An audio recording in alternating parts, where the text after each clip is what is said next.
Are you ready for it? I'm a real tough kid. I can handle my shit. They said fake it, gotta fake it till you make it, and I did. I'm just a terrible person, I guess. Lights, camera, bitch. Even when you wanna die. Breaking down, I hit the floor. All the pieces of me shattered as the crowd was chanting more.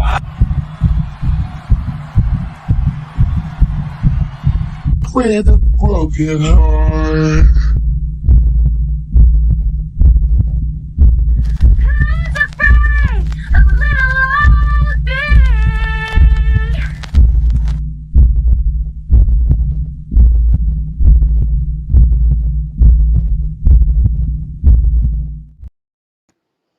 All right. Good evening, ladies and gentlemen. Welcome back. I am Sarah, the raging bitch tomato tonight because I am absolutely not in any fucking kind of mood.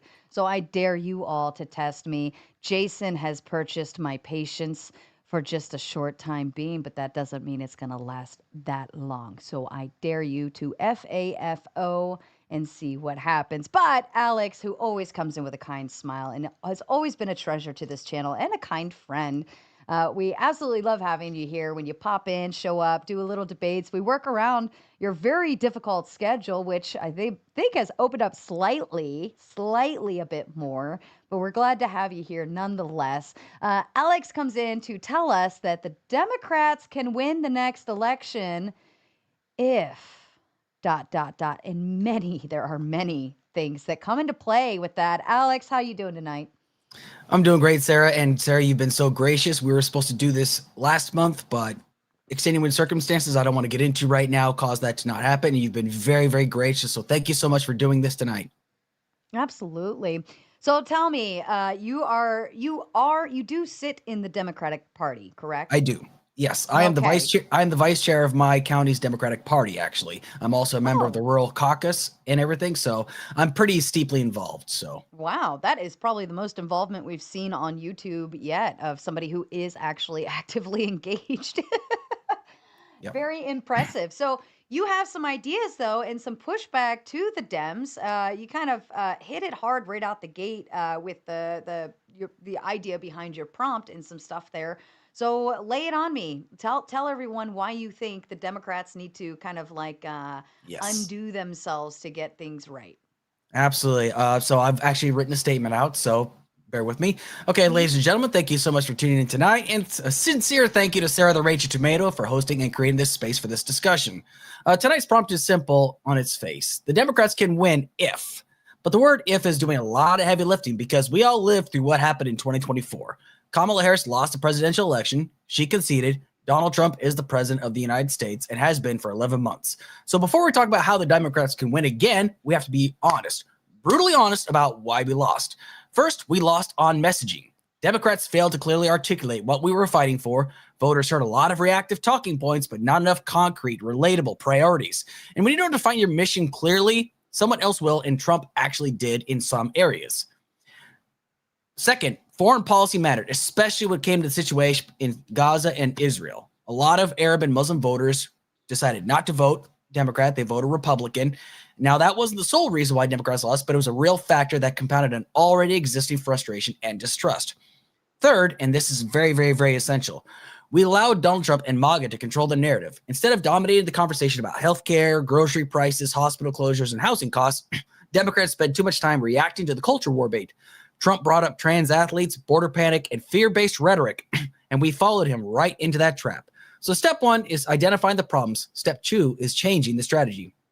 So the first step is we've got to stop obsessing over Trump. Even if Democrats win the midterms, impeachment is never going to happen. There are not enough Republicans with the backbone to stand against him. They're afraid of being primaried, they're afraid of losing power, and afraid of losing their base. Constantly chasing Trump doesn't weaken him, it strengthens him. It keeps him centered. It keeps his narrative alive, and it distracts from what actually matters to voters. However, what Gavin Newsom, the governor of California, doing is absolutely brilliant.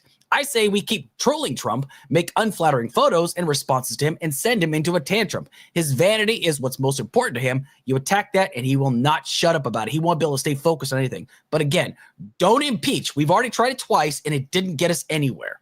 Second, Democrats need to get out of elite bubbles and back into real communities, especially rural America. Now, candidates need to physically show up. You cannot write off entire regions and then act surprised when the voters don't trust you. We also need to be honest about money in politics. Yes, big donors can help fund campaigns, but you cannot credibly say you're fighting elites while dining with them.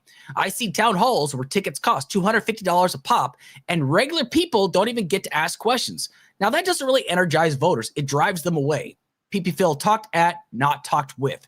If Democrats want to win, they need to earn trust, not assume it. Third, focus relentlessly on issues people feel every day, starting with healthcare. Now, I believe healthcare is a right. But by the end of 2025, the United States will spend $5.6 trillion in healthcare, and between $750 and $935 billion of that money is lost every year to waste, inefficiency, and administrative failure.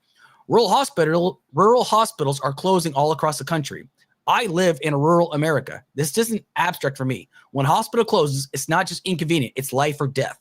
And while veterans like myself can use the VA, that system is now being hollowed out. Tens of thousands of jobs on the chopping block. When you cut staff, you don't eliminate work. You overload the remaining workers, burn them out, and degrade care. We're already facing a mental health crisis among healthcare workers, and we are making it worse. This is an issue Democrats should be hammering on every single day. This also means running better candidates. We need fewer career politicians and more people with real-world expertise. Doctors, nurses, engineers, people who actually understand the systems they're tasked with fixing.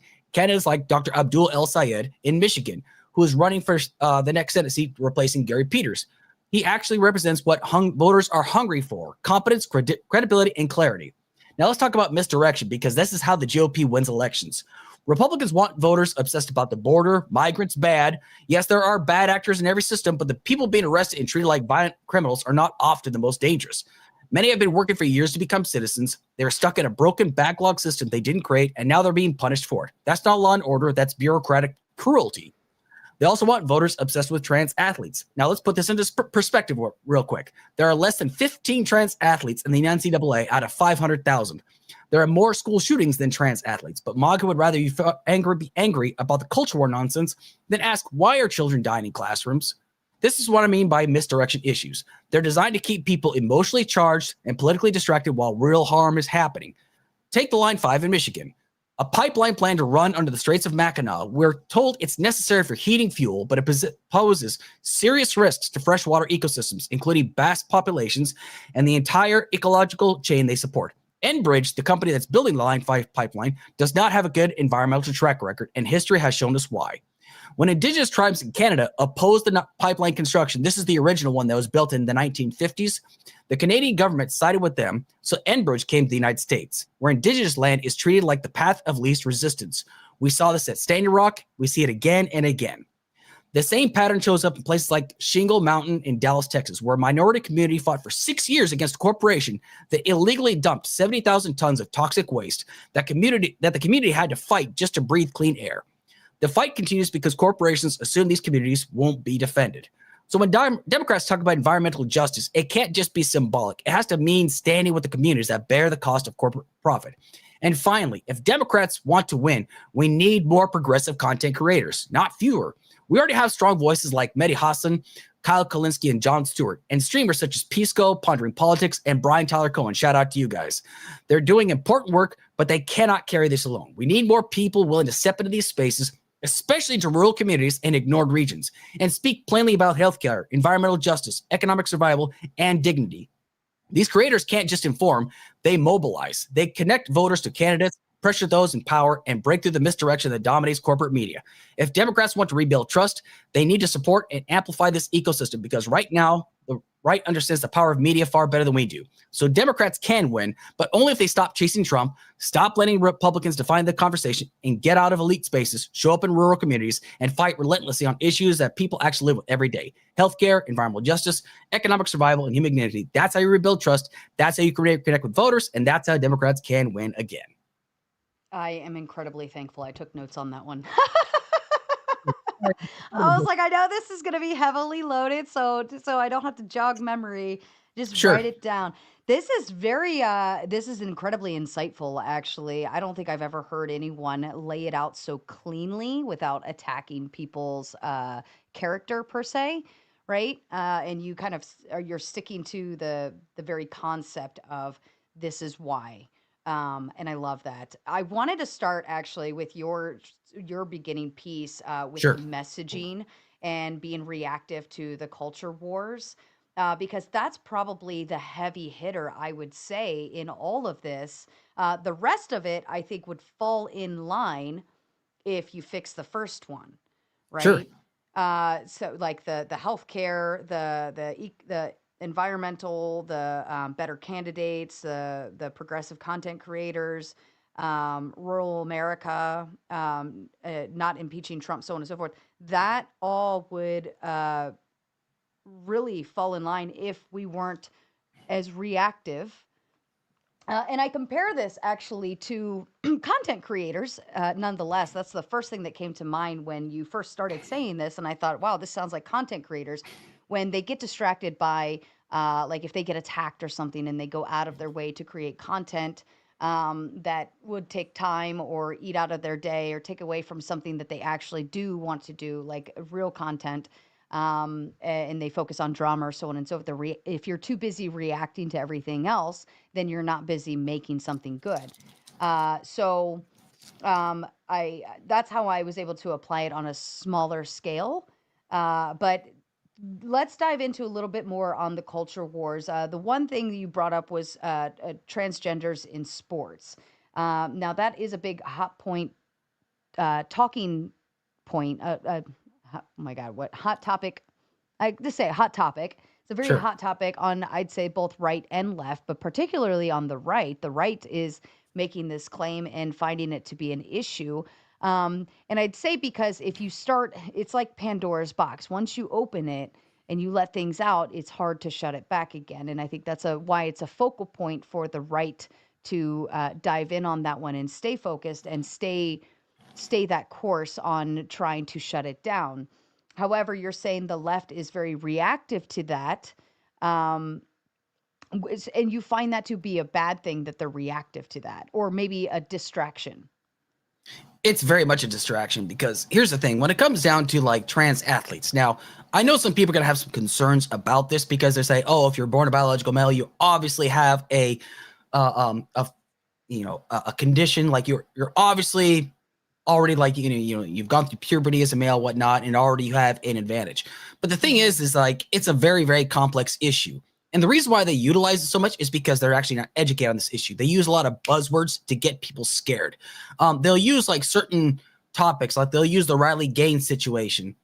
The fact that Riley Gaines came in 5th place, but if Leah Thomas had not raced, Riley Gaines still would have come in 5th place. So it doesn't really matter, honestly. And I know it's really hard for people to understand because it is a very hard thing to understand. But the thing is, though, is that like, it's not this mounting issue that people wake up every single day thinking about. Like, I'm pretty sure like the average American citizen is not going to wake up as like, oh my God, I hope my daughter doesn't have to compete against a male today. That's not the top of their concerns, probably. If it is, it's very temporary. I'm sure most people are wondering, how am I going to make sure I pay for groceries? How am I going to make sure that my rent can go up because the housing market is continuing to go up? Because like my mortgage actually is going up right now as we speak, like almost another $1,000.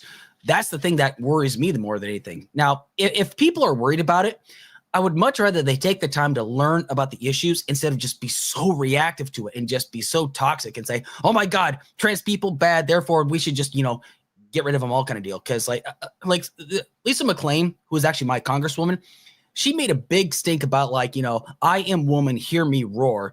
But yet she also voted against the Violence Against Women's Act. So I don't know where her principles lie, essentially, because she seems intent to like, attack trans people and use them as scapegoat and just zero in on them.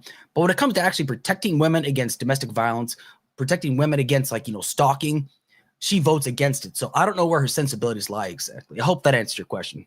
Mm-hmm. Yeah. Well, I mean, you said, people aren't necessarily concerned or worried about this on a daily basis, and because it's such a small scale that impacts people. But again, where Pandora's box, once you open it, it can become a daily problem. So typically, I mean, if you have, let's say, a scar, you cut yourself open and you don't do anything about it. It's just sitting there like, oh, it's just a little scar. It's no big deal. I'm just gonna let it do its thing, run its course. But you never clean it. You never put any Neosporin on it. You don't put a Band-Aid on it. You don't cover it, protect it, anything. And it's just a little scar. Doesn't even hurt. But then, lo and behold, as time goes on, an infection got into that little scar, and it started growing and growing and growing. And next thing you know, you got to cut your whole arm off, and then it becomes a bigger problem.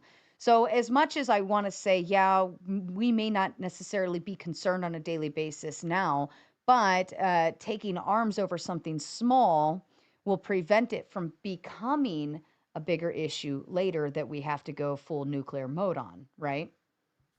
Sure, and you raised a very, very good point. But I think, like, when it comes down to the issue such as this, the NCAA has taken a great deal of time to understand this issue because, like, I've got friends that are trans, right? And they Mm-hmm. explain to me, like, how the situation goes. Like, for example, when you're a man and, like, say, for example, you're a fully grown man, but then you start transitioning because you truly feel like you were born in the wrong body. You start taking hormones, you start taking like estrogen, stuff like that. Your body mass actually starts to deteriorate. It actually starts to shrink a little bit, not deteriorate. It's a wrong word to use, but it actually, your muscle mass starts to, shrink over time. You're not nearly as strong as you used to be. And again, I know it's really, really complicated. I know a lot of people's like, well, wait a second, they're still a man. Well, it's like, well, okay, born biologically of a man, but they feel like they are a woman. They truly do. Now, are there some outliers out there like Jessica and Eve? I don't know if you're familiar who that is. Jessica and Eve was a person that tried to get a bikini wax and they refused because they didn't want to, give a bikini wax in the nether regions, which is completely fair. But Jessica and Eve is a person that is doing it for attention, strictly for attention. And I know this because they've made this abundantly clear. Blair White put this person on blast. But the thing is, that's the exception. Most trans people just want to live. They just want to survive kind of deal. And they just, some like there was a trans man that was trying to compete in male wrestling. I think his name was Mac. I can't remember his name. It's escaping me right now. He wanted to compete against other men in wrestling, but he wasn't allowed to because Texas is so strictly against gender sports, like keeping women with women, men with men. So he was forced to wrestle against women, but the entire right-wing media echo chamber basically said, "Oh, we got a trans woman wrestling. We got a biological man wrestling against other women." No, it's not the case. It was actually quite the opposite. He was born a woman, but wanted to become a man. Wanted to wrestle with the boys, but was forced to wrestle with the girls and became a state champion. And that was a huge controversy. It was a real big deal. So, but again, I'm not expecting people to become, biologists overnight and people understanding the transition because it's so complicated. Like, I'm still learning about it. So I don't know everything about this, but I know how difficult it is. And I know there's parents in the audience that say, well, listen, I've got a daughter who competes in sports. And what am I going to say to my daughter if she loses to a trans woman? I was like, well, I don't know. That's not really for me to tell you how to explain that. I mean, it's not an easy scenario, honestly. It's a really hard one. So that's just the way I got to put it. Okay. That's fair. What there was I think there was two other culture war issues that you had, and I somehow only wrote down the one. Um what was there was do you have the other two? I don't know why I only wrote down that one. Let's see. I also talked about border panic and fear-based rhetoric and stuff like that. So we could talk about the border real quick too. Yeah, let's do. Oh, that's right. The border. And there's also the illegal immigration and so on and so forth that I would assume would fit into that category. Yeah, let's dive into that one. Sure. In terms of the culture war and being reactive to it, and how tell me, how are the Democrats reacting to the illegal immigration, border wars, so on and so forth, in a way that you don't think is productive? So when it came down to the entire 4 years of the Biden administration, Kamala Harris was elected the border czar, even though I wouldn't say that was like really appropriate. At the first year of their term, she actually went down to the South American countries where a lot of like migrants are coming from and said, listen, don't come to our country. And she said, we have to address the issues that is actually keeping people coming to our country, but it never really got resolved. And the one thing I feel like they really failed on was the fact that, they didn't really, when FDR was president, he had like, night fireside chats, basically talk about, hey, this situation going on. And this is a detriment to Joe Biden and Kamala Harris. They didn't really do that enough. They said everything was hunky-dory, which it obviously wasn't. Now, people will ask, well, you're a Democrat, so obviously you believe in open borders. There is no policymaker out there that believes in open borders. I don't believe in open borders. Every country is defined by its borders. Mm-hmm. And the thing is like, Piers Morgan likes to bring this up on his channel a lot, that, oh, well, Obama was considered the deporter-in-chief. Well, yes, this is true. And some progressives were completely against it. But the thing is, the way that the Trump administration is going about it is completely wrong. Like, they are literally arresting and detaining American citizens. And like, they even detained an Army veteran when he was a security guard. He was pulled to a plant, but they didn't give him any due process. They literally detained him and they took him for 3 days. His family didn't know where he was for 3 days. That is scary to think about, because I look at it like this. If you could justify treating one group of people this way, you could justify doing it to anybody. All you got to do is put in the name, for the sake of national security, we have to do this. Now, again, there are bad people out there that have done horrible things. And I know the right likes to use the death of Laken Riley because it's easy for them to just pick a face, even though the father has asked many times, stop using my daughter as a political football. Now, is it unfair that I use her name? Well, it's just because her name is one of the most widely used right now. That's the only reason I use it. But I don't like using people's misfortune to like push an agenda. But the thing is, that's what the right does. They're using her death as a political football, basically. And the thing is, a lot of the people that are being deported and arrested are not the killers that did this stuff. As a matter of fact, some of them are construction workers, some of them are cooks, some of them have been waiting for years to get their visas or to get sworn in, but they're actually stopping swearing in ceremonies from certain countries because they're basically painting a broad brush over all migrants that are coming in, basically. And I just think that, it's very reactive. But the thing is, though, is that like you've got people like Stephen Miller that is actually just like being very, very strict about like who they're pushing out. It's like, we got to get rid of all these people. Like, apparently he was heard at the White House cussing out DHS and ICE, saying, stop going after criminals, go after people at Home Depot. Now, this might be like, I'm paraphrasing, and this is like secondhand knowledge, but apparently it's widely known that he said these things. And it's just the way they're going about this. Everyone else around the world is like, dude, what the hell are y'all doing? Seriously. I mean, y'all are just literally treating everybody like they're the most dangerous criminal on earth right now. That's fair. That's fair. Yeah. Okay. All right. Moving into that, the Gaza and Israel and getting them on the voting patrol here, trying to get them in the realm of Democrats and so on and so forth. You tapped into that. How are Democrats like kind of going the wrong way with that? So the reason why that went so south was because there were a lot of Democrats. One of them is Haley Stevens, who's also running for Senate. She took AIPAC money. So obviously she was siding with Israel. A lot of people were like, especially in the Democratic side. Now, I actually went to a Bernie Sanders rally earlier this year down in Warren, Michigan. And he did make it clear that Israel has a right to defend itself. But, he basically called it a war when it's not a war, in my opinion. I mean, I did a debate earlier this year, earlier that you hosted actually, against with Prime Kais, and it was against Admiral Gibbs and Tyler. And I was basically talking about we should cut ties with Israel. Now, the reason why is because when we all condemned what happened on October the 7th, we saw what happened. Hamas, horrible terrorist organization. I hate them. They're terrible people. But the issue is the Biden administration pretty much gave, Benjamin Netanyahu carte blanche. Now, the only time he kind of pulled back was when they stopped sending 2,000-pound bombs for them to use to drop on people. Like, that was like one thing they did. But other than that, we were pretty much sending money towards Israel. And, the Arab community, especially in places like Dearborn, they were like, dude, we vote Democratic. What the fuck are we voting Democratic for exactly? And I remember like earlier this year, Prime had a panel and Piska was on there. And it was a good friend of mine. Oh, geez. Oh, Sociologic, that's what it was. He was on there talking. He's like, okay, Peace Corps, pretend like it's the 2024 election, okay? Try to sell me on why I should vote for Kamala and not for Donald Trump. And Peace Corps' answer was, oh, because Donald Trump is so much worse. That doesn't tell him anything. That doesn't tell anybody anything else, right? Right. And the thing is, like, Kamala Harris had a chance to come down and speak to the Arab community. When I talked to Sociologic about this, he says he didn't hardly see any Democrats come to Dearborn. Trump, on the other hand, came to Dearborn and made a big spectacle of it. Does he give a shit about the Arab community? Probably not.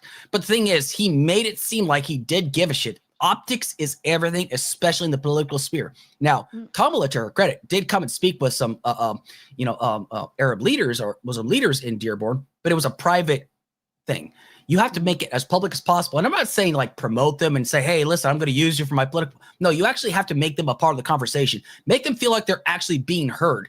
That's what you have to do. And not just used as a pawn. Exactly. And the thing is like when you are sending money, it's like, well, who do I choose? I'm going to choose one group of people that's going to send money to Israel, that's going to kill people in Palestine, or I'm going to vote for this group of people that's going to send money. Like, what decision do they really have? And I feel like, and like people were blaming the Arab community. I was like, this is such a hard one because like I don't blame them because it was such a hard decision for them to make essentially. Because I ask you, it's like, put yourself in their situation, put yourself in their shoes. Let's say your family in your country of origin is being bombed to shit, and the party that you usually vote for is funding this. Are you going to want to vote for them again? No, of course not. Now, there are some Democrats that did stand against it, but because AIPAC has such a vice grip on our politics, because let's think about that. There is no other country, and now this is not like a hit against like the Jewish community and whatnot. This is simply about AIPAC, because there is no other foreign country that has a political action committee except for Israel. There's no Kuwaiti political action committee. There's no Saudi political action committee, and Saudi Arabia is a very prominent ally of ours. Yeah. They're like one of the only countries I've ever seen that actually has a political action committee in this country. And listen, again, people are saying, oh my God, this guy's anti-Semitic. No, I'm just simply pointing out, how is it that they have such influence on our country, but no other country does? To me, it's like, wow. And like, but the second you speak out against them, you're declared anti-Semitic, which I think is really unfair. Now, there are people that are going to try to capitalize on this and say, oh my God, this guy sounds like Nick Fuentes. Nick Fuentes is a fucking moron. I can't stand that guy. He hates Jewish people because he's an anti-Semite, the real anti-Semitic. I mean, I'm just saying it like it is, okay? But, you know, I'm just pointing out that, I don't think he would disagree with you. Oh, yeah. Oh, I know he wouldn't. But, like, there's a lot of people out there that, like, they love Nick Fuentes. Like, they love them some Nick Fuentes. And, you know, like, there are people out there that hate what Israel's doing simply because they hate Israel, they hate Jewish people. Me, I hate what Israel's doing because of what they are doing, not who they are, basically. So, anyway. Okay, that's a really good way to break it down. I like that. I think a lot of people have a problem with AIPAC, especially in the recent year and everything going on. And it is a strange, to me, it's a strange group to have, and it makes sense what you're saying, how we don't have that for any other any other representation, that kind of influence in America, but that like rings even more bells. You said we should troll Trump. Did you mean that wholeheartedly, or were you being funny? No, I fully believe we need to troll him because that guy could not stop tweeting about a painting that was done to him that was in Colorado. He did not shut up about that for 2 weeks because he says it's such an unflattering picture of him. Like all you got to do is just play his game. If you attack his vanity and if you attack his crowd numbers, you attack things that he loves most, he goes into an absolute frenzy. He can't think about anything else. And like the thing is, he's a very petty individual. I don't know if you've seen what he did recently in the White House. He put plaques underneath every person's portrait. Like he put an auto pen for Joe Biden saying Joe Biden's the worst president of all time. Barack Obama, Barack Hussein Obama, stuff like that. Most divisive president of all time. Did he seriously? You sure that's not like made up? Like that's no, 100%? It's not made up. He literally did this. And the thing is like that's I like that. Like, I mean, I love a good troll. I love trolling. So I got you. I mean, I know, but Like that's what we need to do to Trump, because that's the only language he speaks. He's like the schoolyard bully, but you just got to get somebody bigger that can like just hit him a lot harder. And you got to attack his vanity. If you can attack his vanity and just talk about like how useless he is or something like that, and say he's the worst president ever, and like get enough people, like he will start freaking out. He will start screaming and he'll tweet nonstop. Like that guy will tweet at 3:00 in the morning about how everybody's unfair to him. And he says, your favorite president is being attacked. The guy's an egotist. He's the narcissist of the highest order. But like I said, we've tried, like the guy's a 34 count felon. The guy's been found liable for sexual assault. The guy literally lied about people eating cats and dogs in Ohio. The guy literally has ripped people off for Trump University, and he still got elected a second time. Now, listen, I concede the fact that he won the election. I understand he won the election. I know he's the president. But the thing is, it doesn't mean I have to like it, though. The thing is, you have to attack what he loves the most, and that's his vanity. That man loves himself more than anybody else. Well, and that's actually you can pinpoint those pieces on people who thrive off of their ego, and you're right, that would be an easy target, and you can see that with any time that, like you're saying with the picture or the painting, that's why it's the best, you know. Now I personally, I am pro Trump. I'm right wing, you know, so I'm not against most of what he says, but if you wanted to troll him, the way to do it would be through his ego. And you can unravel him that way. And if you, like I said at the beginning, when you get people distracted on being reactive, then you prevent them from being like proactive on other things. But my caveat would be there, do we want him to be distracted from the things that we do need done, things that are in the best interest of Americans, things that we do, like we want him to be focused on being a president and not focused on like drama of somebody painted a stupid picture of me. Well, here's the thing. Every other president in history has been mocked on Saturday Night Live, has been mocked ad nauseum on mainstream television. Like when Bill Clinton had his big scandal, Jay Leno talked about him ad nauseum. He still went to work and he still conducted himself like a professional. This is entirely on Trump. Like Barack Obama, like people literally talked death threats against him. Like they literally called, you know, they still say that Michelle Obama is a man. They literally said his children are not his. And he still went to work and still conducted himself as such. Joe Biden, people still said that, you know, he had dementia and stuff like that. Now, did he stumble and fumble around about? Yes, of course he did. But he still went to work and he still conducted himself. He didn't tweet at 2:00 in the morning like a 16-year-old girl that just got dumped by her prom date, you know? Like, that's what Trump does. Now, listen, should we be antagonizing Trump? Probably not. But should Trump also be acting like a damn professional? Yes, he should. Should he stop acting like this and start acting like a president? Absolutely. But he doesn't know how to do that. And the thing is, people like Piers Morgan, they just chalk it up to Trump being Trump. And then suddenly when he says horrible things about Rob Reiner, which it was the most inappropriate thing you could possibly say, and I know there's a lot of whataboutism, so I'm probably going to hear about this.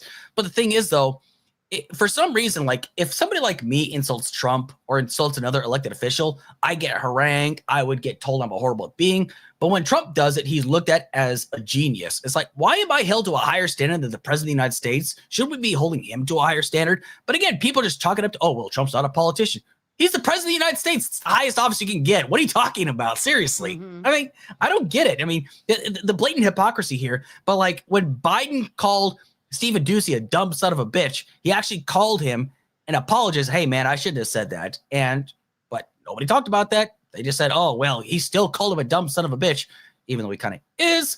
But he still called him and said, hey, man, I shouldn't have said that.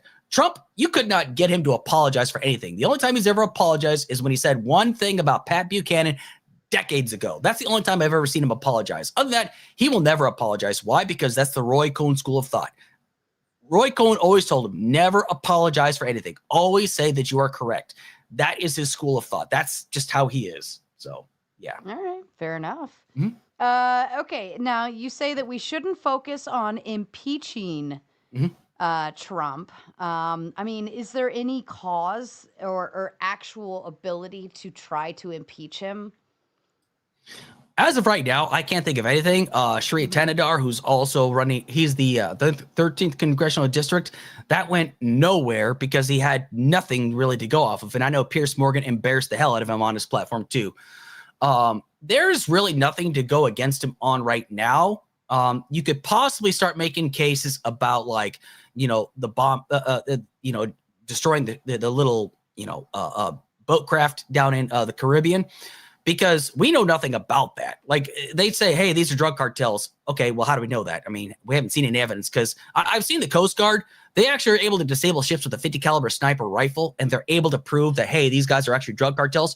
But we know nothing about these guys. So you could possibly make a case, but nobody's going to care.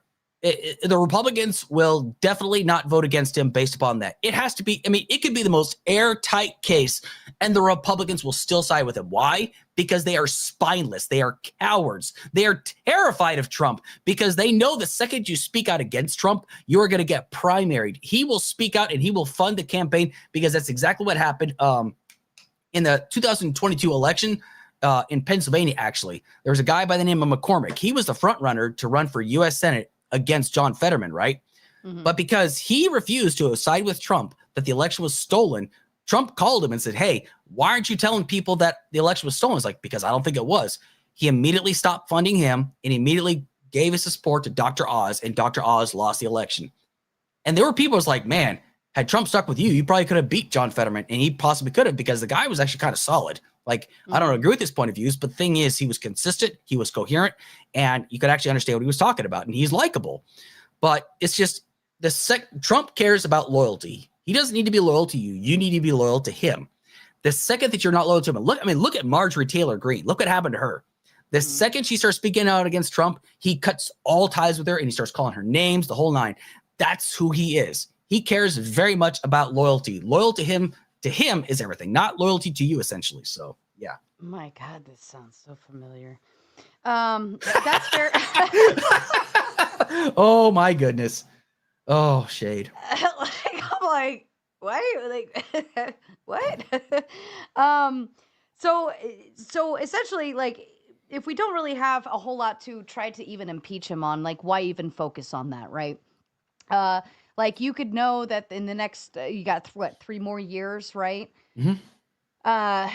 Focus on having a plan, because you said, to have a strategy, we need a strategy, and you could utilize the next 3 years to strategize and actually build a good plan and a good scenario in which people would find the Democrats enticing, or they would be more motivated to go blue in that aspect. But if you're going to spend your time just trying to shit on the red, then you're not building your plan at all.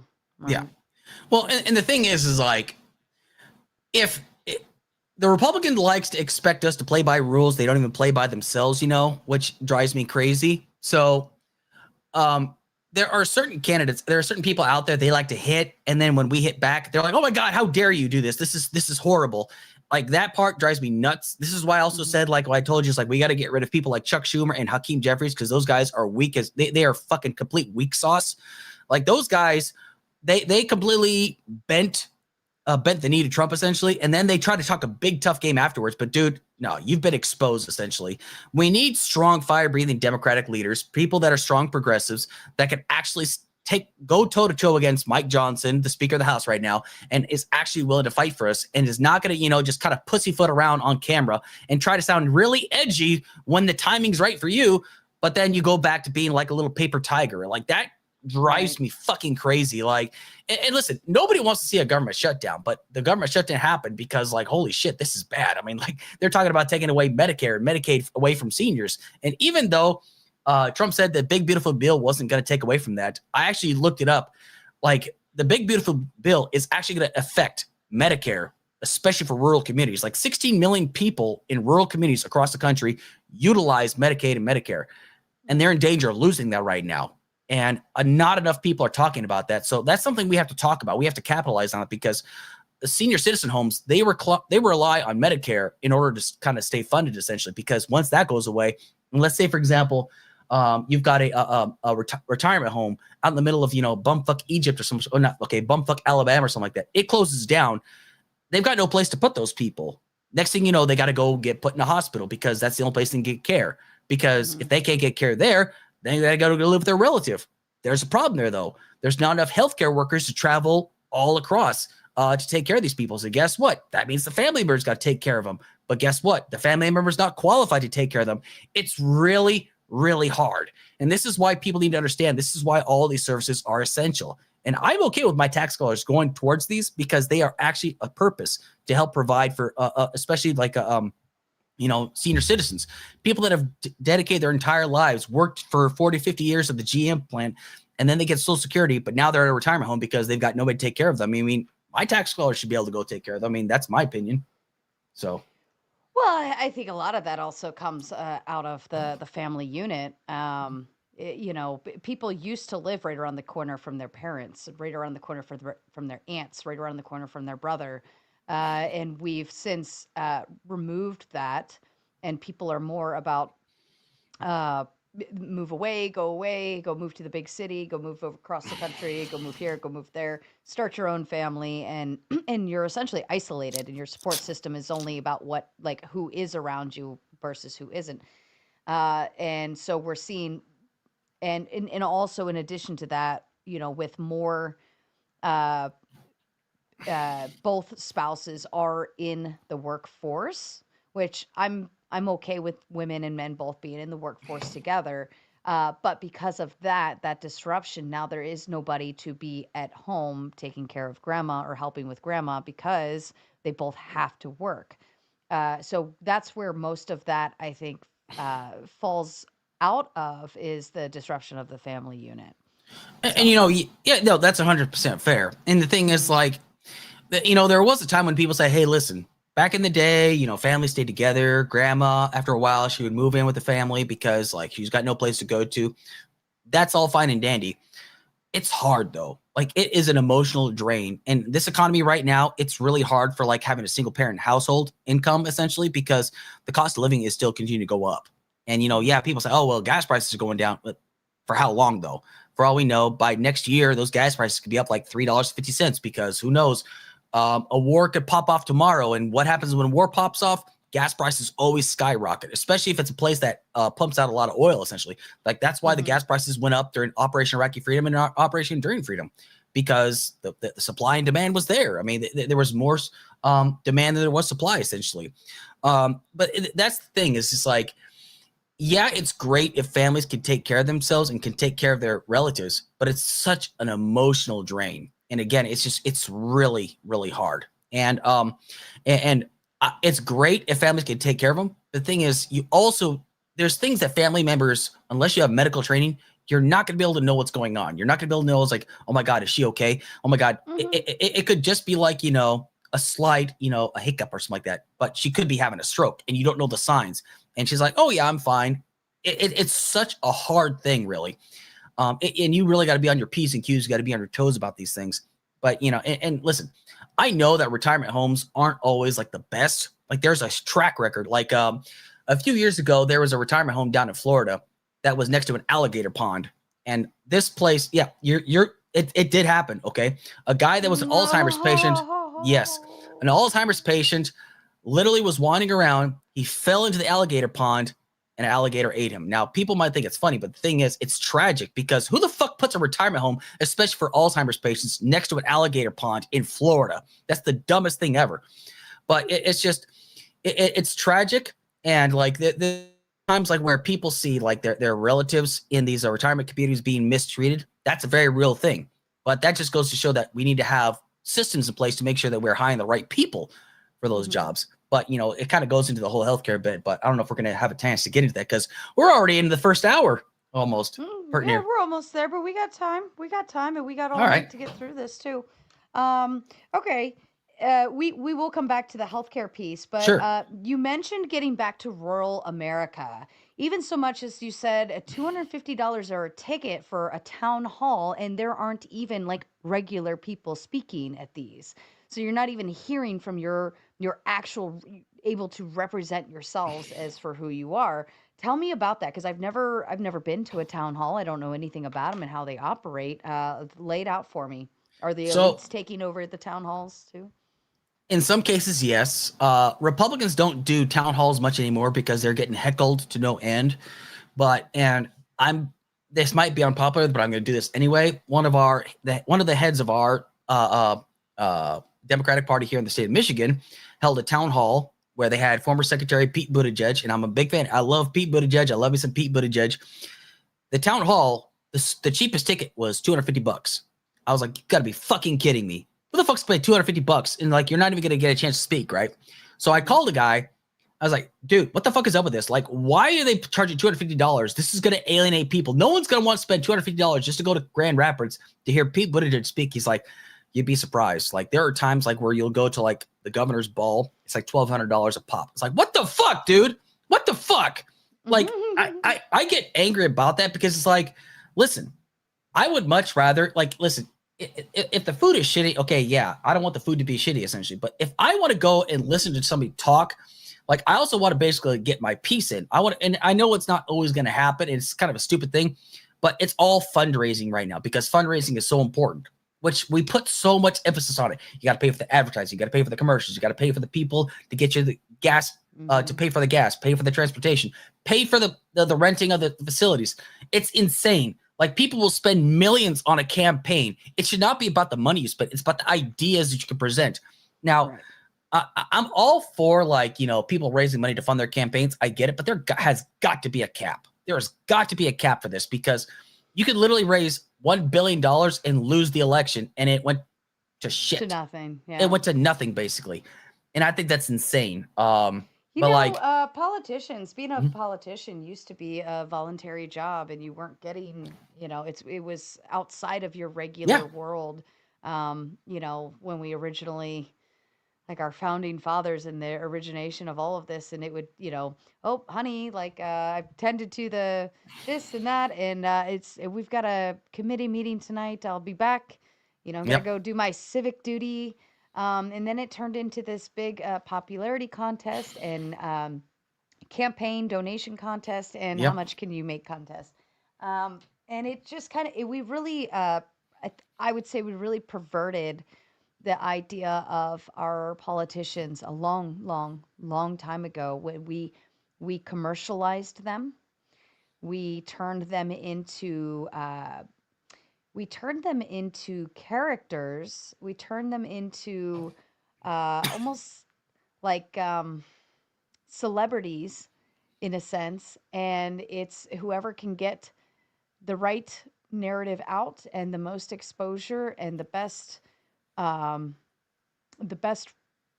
narrative in terms of like who they are wins. It's not about it's never been about the ideas. It's about how much can you show that the other person's ideas suck the most. And we perverted it between money and bribery and donations and campaign funding and voting and like all of these different things are just that we just got yucky about it. And it actually disgusts me more the way we vote and operate on politicians than we originally started as. So, well, I look at it like this. I was a staunch independent for many, many years, right? Like I always looked at it like voting is like going to the grocery store and seeing and going to the soft drink section and only seeing Coke and Pepsi. Those are your only two options, right? One is slightly sweeter than the other one, basically. And like there was a time like where, and you know, one of my biggest idols, I love Jesse Ventura. I don't care what anybody says. I love Jesse Ventura like with all my heart. I love that guy because that guy tells it like it is. Now he's a staunch independent as well. I don't agree with everything he says, but I like what he has to say usually. But the thing is like he actually said, people said, well, sometimes you have to choose the lesser of two evils. He's like, well, in the words of the late great Jerry Garcia from the Grateful Dead, if you have to choose the lesser of two evils, you're still choosing evil. And I think there are times like where people are guilted to vote, but they're not educated on the issues, which I think that's a huge detriment to the American people. Because did you know the average reading level for the average American is like a sixth grade reading level? It's like 53%. That's the average reading level for the average American is sixth grade. Like 53% of it. That's scary to think. It's very sad. And the thing is like, and that's a whole different topic I can get into. But the thing is that we're not educating ourselves on the topics. Some people just vote because I was born a Republican, I was raised Republican, and I'm voting Republican. They don't really study the issues very much. And Democrats are just as guilty as well. I became a Democrat because I felt like the Democratic Party's, values aligned most closely with mine. Joe Biden was the first Democrat I ever voted for. Okay. The first person I ever donated money towards a campaign for was Pete Buttigieg. Joe Biden's the first Democratic politician I ever voted for in an election. But I'm just a staunch Democrat now. But the thing is, like, I really feel like there are times when the Democratic Party has really lost touch with the base. Like, for example, when Kamala Harris first ran and when she first announced her candidacy and she picked Tim Walz, that was great because I love Tim Walz, okay? Tim Walz has a very popular state, and I don't care what anybody says. Like, they're once again talking about, the Somalis are doing terrible things, which is not necessarily true. But the thing is, the policies he's putting forth in place, making sure that, mothers have adequate maternity leave, making sure that there's free school lunches and breakfasts at school. That's very important because children should not have to worry about going hungry when they go to school. There's a lot of good progressive policies that he's put in place to make sure that it actually functions in that state, right? Those are good policies. Had they just let Tim Walz just off the chain and stop playing like the partisan politics, like, hey, listen, we're mutual. I mean, even though I like the debate between him and JD Vance, he should have just gone right for the jugular because, like, that's how we got to be essentially. But they kind of restricted him. Like the Biden campaign or whoever else was pulling the leads was like, nah, man, just ease off a bit. It's okay. We don't need to go for no, fuck that. Go for the goddamn jugular from now on. Just go, as long as MAGA is still in existence, you got to go for the jugular each and every time. You got to beat them at like the rhetoric game essentially and say, hey, no, you're fucked up because here's why. You're lying. This is why. And you got to like hammer that home because like Trump talked nonstop about the same issue. And the more he talks about it, the more people believed it and people fell for it. That's why we got to work on our messaging too. So, I mean, I'm not talking about like being divisive and lying. I'm simply saying, pointing out why they are lying, show the receipts basically, and prove to why we are the better party. But don't just focus on the rhetoric. Focus on the policies you're going to bring forth to actually make the country better, which is why I brought up healthcare. Healthcare is one of the most essential issues right now facing this country because it's the number one reason why people declare bankruptcy in this country. It's also like we actually have and this is like not to dig at religion, but there are about, let's see, what's the number is? There are about 380,000 to 420,000 churches or religious institutions across the country, right? Decent size. There are 6,093 hospitals, community hospitals across the country. So that's an average of 122 per state. That's not good. And there are hospitals still in danger of closing down. We don't really prioritize healthcare because people think, oh, well, healthcare is just a privilege, not a right. I disagree. I used to think it was a privilege. I'd say it's a right. But then people will start bringing up, oh, well, Canada, the UK, you're going to not get seen for months. Well, that just means you need to work on the system to make it better. I mean, the VA used to be that problem too. The VA I go to is great. Like I get looked at very, very well. I mean, they like to do follow-up procedures, whatnot. But it's all about like making the healthcare system more efficient, making it better, and people not having to worry about like, oh my God, am I going to default on my mortgage because I had to get a liver transplant? I didn't want to die. Basically, it's just it's craziness. But I'm sorry, I'm rambling way too much. So No, the healthcare. I was going to go back into that actually. You were talking about the hospital closures and how big of an issue that is and would be, especially to the rural. We're back to the rural people again. Are we leaving out those that are out there in the, middle of nowhere, podunk nowhere kind of places? So tell me about the hospital closures. So there's one hospital that closed down in Sheboygan, Michigan, which means like people are going to have to drive greater distances to get to that location. The hospital that's closest to my house right now, I'm not going to say which town it is, but it's a town of like 5,000 people. And when you look it up, the healthcare is not very good. It's like a 1.8 out of 5. Now, if you want to get good care, you got to go to places like Saginaw, which is about 25 minutes away from where I'm at, right? Now, for some people, it may not seem like that much, but when you live in farm country, let's say, for example, it's harvest season and you get your arm stuck in a machine, right? Those 25 minutes can literally mean life or death, right? Now, there are things called MMR, which is like a ambulance services that are located in small pockets of town. You still got to spin that ambulance up in time to get them to the emergency room. Now, let's just say you get them to the Saginaw Hospital, but then they need further treatment. You got to fly them all the way down to Ann Arbor to get proper treatment because this is way beyond our capability and skill right now. That's going to happen. But the thing is, we're talking about, like, for example, in rural parts, like especially in the Thumb area of Michigan. Yeah, that is how you identify Michigan. In the Thumb area, there's a lot of rural communities out there. There's something that those places are missing, which is like OBGYN clinics. People are going to have babies out there still. And if you got to wait 45 minutes for an ambulance to get there, that can literally be life and death, essentially. Now, hospitals closing down, especially in rural areas, will be a huge detriment because that's adding more time, which is absolutely critical for people to get to the hospital, to get to the ambulance, because who knows, the life flight helicopter may not be there. It's not going to be there in time. So you got to get the ambulance, get there. It's going to take them 45 minutes to get the location. And it's an hour and a half drive to the nearest hospital that can actually have a specialist that treats this. Now, it's a hypothetical, but it's a real world scenario because there are areas of Michigan where they don't have the infrastructure in place. And a process like this takes time. You're not exactly going to build these hospitals and they're going to be erected overnight, and you're not going to get every healthcare specialist. You got to have opportunities for them, their families to go out there. You got to make sure the schools are good. It's all tied together. Infrastructure is one of my favorite talking points too. You got to make sure the infrastructure is there. You got to make sure the schools are good. You got to make sure the commute's good. You got to make sure the taxes are good. Make sure the property taxes isn't bad. You got to make sure that, the clean drinking water is good in that area. You got to make sure there's not pollution all over the fucking place.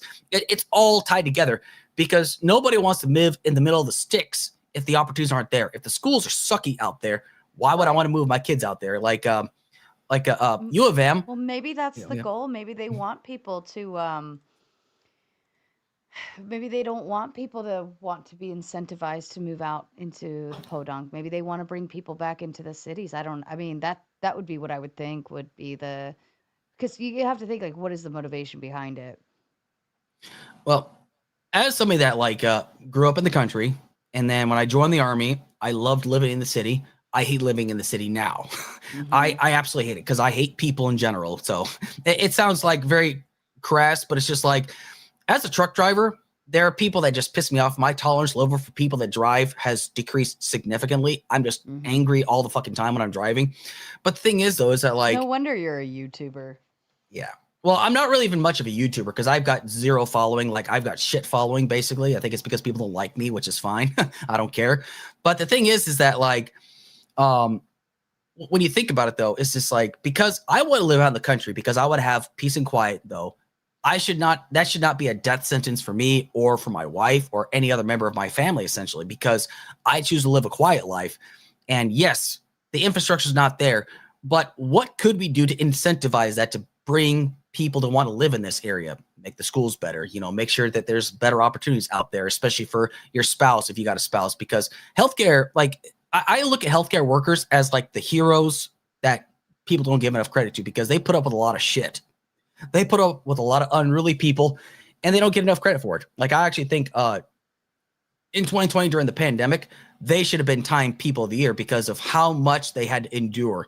While some people were able to stay inside their homes, they had to go to work and deal with what was going on. Basically, I love healthcare workers; they are great. That's fair. And a better candidates was another talking point for you. How can we really dive in? And what would your requirements or criteria for a better candidate be? Well, in the dream world scenario, if I was to pick a candidate for president right now, it would be Jon Stewart, without a doubt. I love Jon Stewart. Why?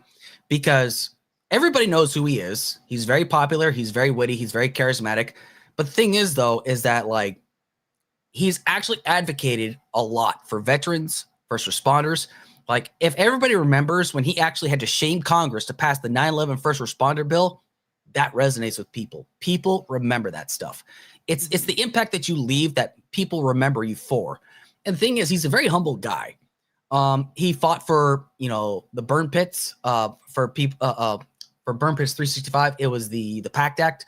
Now, the PACT Act directly affects me because I've got asthma from the burn pits of Iraq and Afghanistan right now. That's why I'm sucking up cough drops all the time, because I got coughs all the time. But the thing is, though, it's something that directly affects me.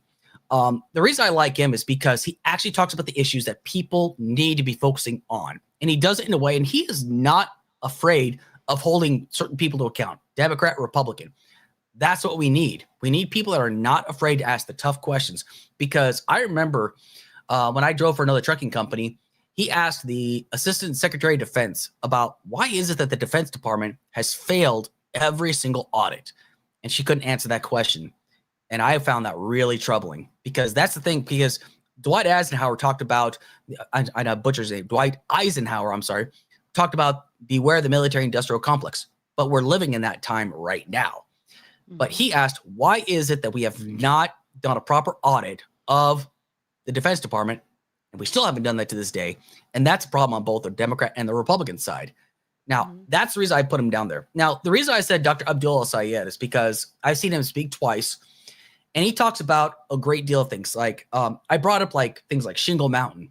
I don't know how much you know about this situation, but what happened is like there was this recycling company that took 70,000 tons of waste. Basically, it was like shingles and stuff like that, and just dumped out in the middle of nowhere. It's a small town of like 4,000 people. Now, people think it's not that big of a deal, but breathing problems pretty much almost started immediately, right? Now, the reason why this is a problem and the reason why they dumped this here is because it's a small minority town in the middle of nowhere. Nobody's going to give a shit. Now, I'll ask you this, Sarah. Do you think that like if a recycling company was to come to your neighborhood and they dumped 70,000 tons of shingles in an area near your house, would you be okay with that? No. I wouldn't either, honestly.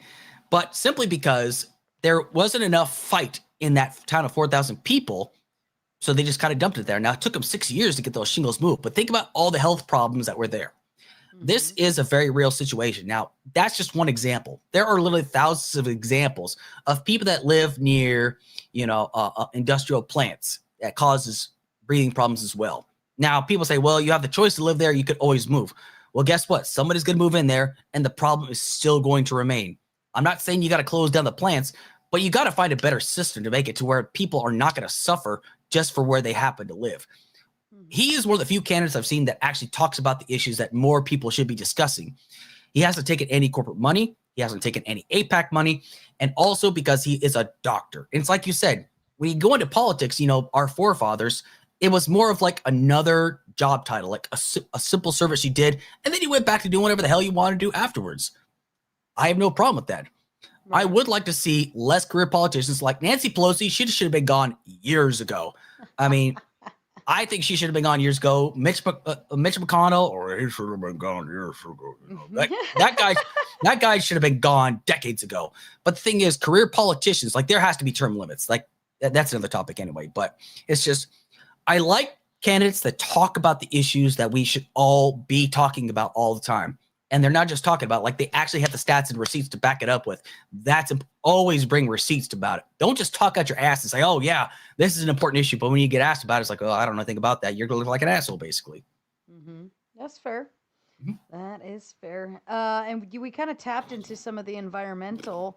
I'm going to save your content creator for after we open the panel, because I think that might actually be a fun way to really dive in. To anyone watching, I'm going to go ahead and drop the open panel link into the chat. Hold on. This hour went by fast. It does. I told you it could fly by. Yep. Especially if you're doing the one like doing most of the talking, it's gonna make you think like it's only been 15 minutes, Sarah. What are we doing? I know. I will just ramble for hours on end. So I that's just me. So that's all right. I think you're very clear and concise on your points. And so the link has been dropped. I'm gonna go ahead and pin it to the top of the chat as well. While you guys are hopping backstage, I will go ahead and read the super chats. Jason, of course, is already saving you guys from the beginning. Out the gate. With the big hundo. Yeah, my patience is going to be rather a little nicer for the next hour-ish, okay? But I wouldn't recommend testing it. But thank you, Jason. Tomatoes in chat for our lovely Jason. Texas Bully Mom says, Cap... Hello to you, Cap. The American Bulldog says, hi. I'll be in and out. You'll have a long night with this one. Ooh, Alex, shots fired to you. Is it going to be a long night with you? We'll see. I think it's fair. And yes, we love all of our animals, our cats and dogs from our panelists and from our audience. We've got Cap, we've got Macho, we've got Dash hanging out on your end. We've got McLickens. We've got, oh my God, there's so many. I can't even, we've got, oh my God, we've got Truman, we've got Theodore, we've got, Umbreon. I can't even remember. I can't even believe I would forget that because Ryan's backstage waiting already. God, who else do we have? I'm trying to think of all the other cats and dogs names. Ayatin says the first thing I heard on my speaker when I clocked in for tonight's stream was Nick Fuentes is a fucking moron. Tonight must be a hot one. You wanna run down that thought for a second? Nick So Fuentes? he actually blocked me on Twitter, actually, because so what I did was like he was being particularly obnoxious on Twitter one day. And so what I did is like I actually took a picture of a cat getting a procedure done and I put his face on it and it said, "Remember, ladies and gentlemen, always spay and neuter your groypers." And he blocked me right away afterwards. Wow. That's Yeah. kind of a big deal I mean, you even just got done saying like I don't have that big of a following, XYZ, XYZ. And for someone that big to actually be concerned enough to block you is pretty impressive. I've been blocked by Jack Posobiec. I've been blocked by Carrie Lake. I've been blocked by who else? I've been blocked by a few other people. There's been a few right-wing content creators that have been blocked by. I think it's because I called Jack Posobiec. So, and I went after his military record. So, because the dude talks all kinds of shit. So, I've been blocked by a few, but still, I'm not anybody special. I have no what is it? What my YouTube channel has not even 200 people in it, but that's because I don't really have time to really stream. I'm trying to get back into it though. So that's fair. That's fair. Jason says, play the victims some more. I am enjoying listening to you cry. okay. My life's a lie. Where's my razor? So I don't know. I don't know how to respond to that really. And Tom Carpenter says, I just paid $22,000 so far, my part, and pay $12,000 plus a year per year for insurance just for me. Neither side is addressing that. And that's in relation to the healthcare. Yep. It's a very, very complex issue. Like talking about healthcare is not like something you can get done in like a 2-hour panel. It's going to take at least a few hours. Mm-hmm. Because the thing is like, when it comes down to it, like insurance companies out there, people think, oh yeah, insurance companies, they're going to look out for us. They're going to have no, they're not. The biggest thing insurance companies worry about is making a profit. They don't give a shit about you. They don't give a shit about your procedure. I can't think about how many times they've denied people their claims when they need life-saving surgery, essentially. It's crazy. Now, listen, I don't condone what Luigi Mangione did, but I get it. I don't agree with it, but I get it, right. because think about how many people. Most people could have that sentiment. Because even I found that I found myself coming to the same conclusion. Like, I don't condone it. I don't agree with it. I don't think it was right, but I can understand why. Oh yeah. I mean, it's kind of like frustration. Absolutely. Like, for example, and the thing is from what I understand, Luigi didn't have anybody that was actually tied to that. But just think about how, and again, I don't think anybody should be murdered just because you're a head of an insurance company and you make really shitty decisions that could lead to the deaths of other people. You shouldn't be murdered because of that. You should have to answer for that in a court of law. But the thing is, these guys have an army of lawyers and they're pretty much just going to pay it out. So they're pretty much going to get away with it. It's going to get a slap on the wrist. So again, I don't condone what happened. It was awful. He shouldn't have murdered the guy. Just it's like it's horrible because I can't think about how many times where people have to pay $80,000 for a surgery. It's like, you should have just let me die. Like, nobody wants to hear that. Right. Well, and I also think that, the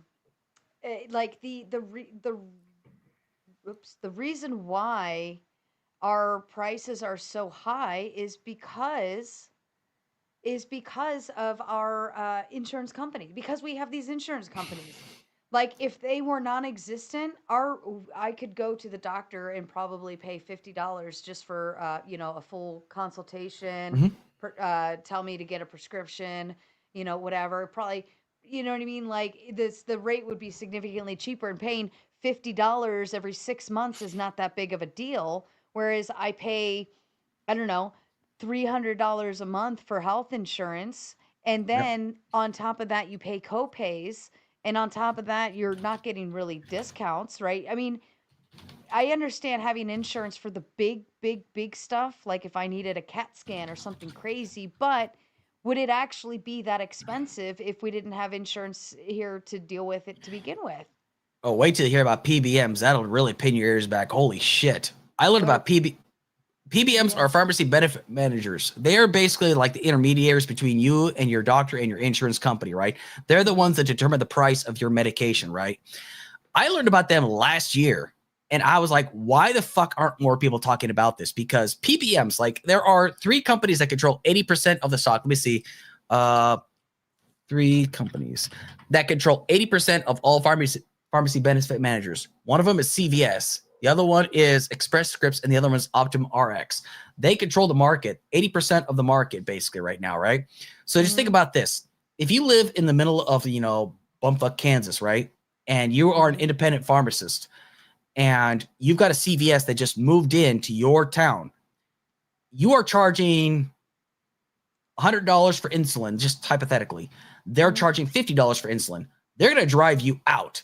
Independent pharmacists are going to get driven out. And guess what? CVS can charge whatever the hell they want to because they are the only competition out there. It is frightening to think about all these major corporations that have control over all your pharmacies. And think, if they are the only pharmacy in town, they can charge whatever the hell they want to because people are going to pay for it. They are going to pay for those medications because they need those medications. And it's really scary. And like when I first learned about this, like, oh my God. Yeah. This is crazy to think about. And like the person that brought it up actually was Mark Cuban, because that's why Mark Cuban, that Mark Cuban, the one that owned the Dallas Mavericks, that's on Shark Tank, he started Cost Care Plus, where it's actually transparent to how much they will charge you. And it's actually charging at a very reasonable rate. It's actually saved people's lives, honestly. And like PBMs are like, oh, this is not good because this guy's actually driving. Like he's not in it to make a profit though, but he's only one person. PBMs are a multi-billion-dollar organization, basically. So anyway, and that's the scary part. That's the absolute scary part, that they exploit our illnesses, ailments, and livelihood. And make money off of us being hurt. Sure. That's the hard truth, and that's the disgusting truth that nobody wants to hear. Yeah. So makes sense. Okay. Brick says, who he is backstage, so I'm sure he would love to follow up. Why is Ant not jumping on? He's talking all this shit in the chat, and yet Ant isn't jumping backstage. Brick says the largest voter base is Christians. The theory of evolution is not Christian. Don't expect to gain their support until you stop trying to teach their children that it is a fact. Hand in hand, 1A, salute to the U.S. Oh, he's not going to like this answer. It's kind of funny, but like, because the thing is that like the large voter base is Christians, right? Okay. What does that mean to me exactly? Okay. I don't really care at this point, because here's the thing. Probably one of the finest Christians that we've ever had was Jimmy Carter, and the right mocked him relentlessly, called him the worst president ever when that guy actually practiced what he preached. So, and the thing is, like, you can't say like evolution is not Christian. Okay. There's a lot of things that are not Christian, but the thing is, like, evolution is a theory, right? And if you're going to say, oh, well, evolution is not based in fact. Okay, well, gravity is also a theory.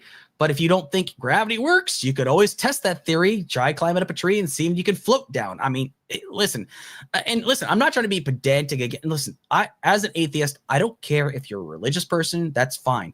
But if you're going to start being asshole about your religion, then I'm not going to have any real respect for you, because there's a lot of asshole Christians, there's a lot of asshole Buddhists, asshole Muslims, asshole Jewish people that just like to throw their religion around and say, I'm better than you because of this. No, dude, you're not better than anybody, okay? Just because you worship a different sky daddy doesn't make you better than everybody else.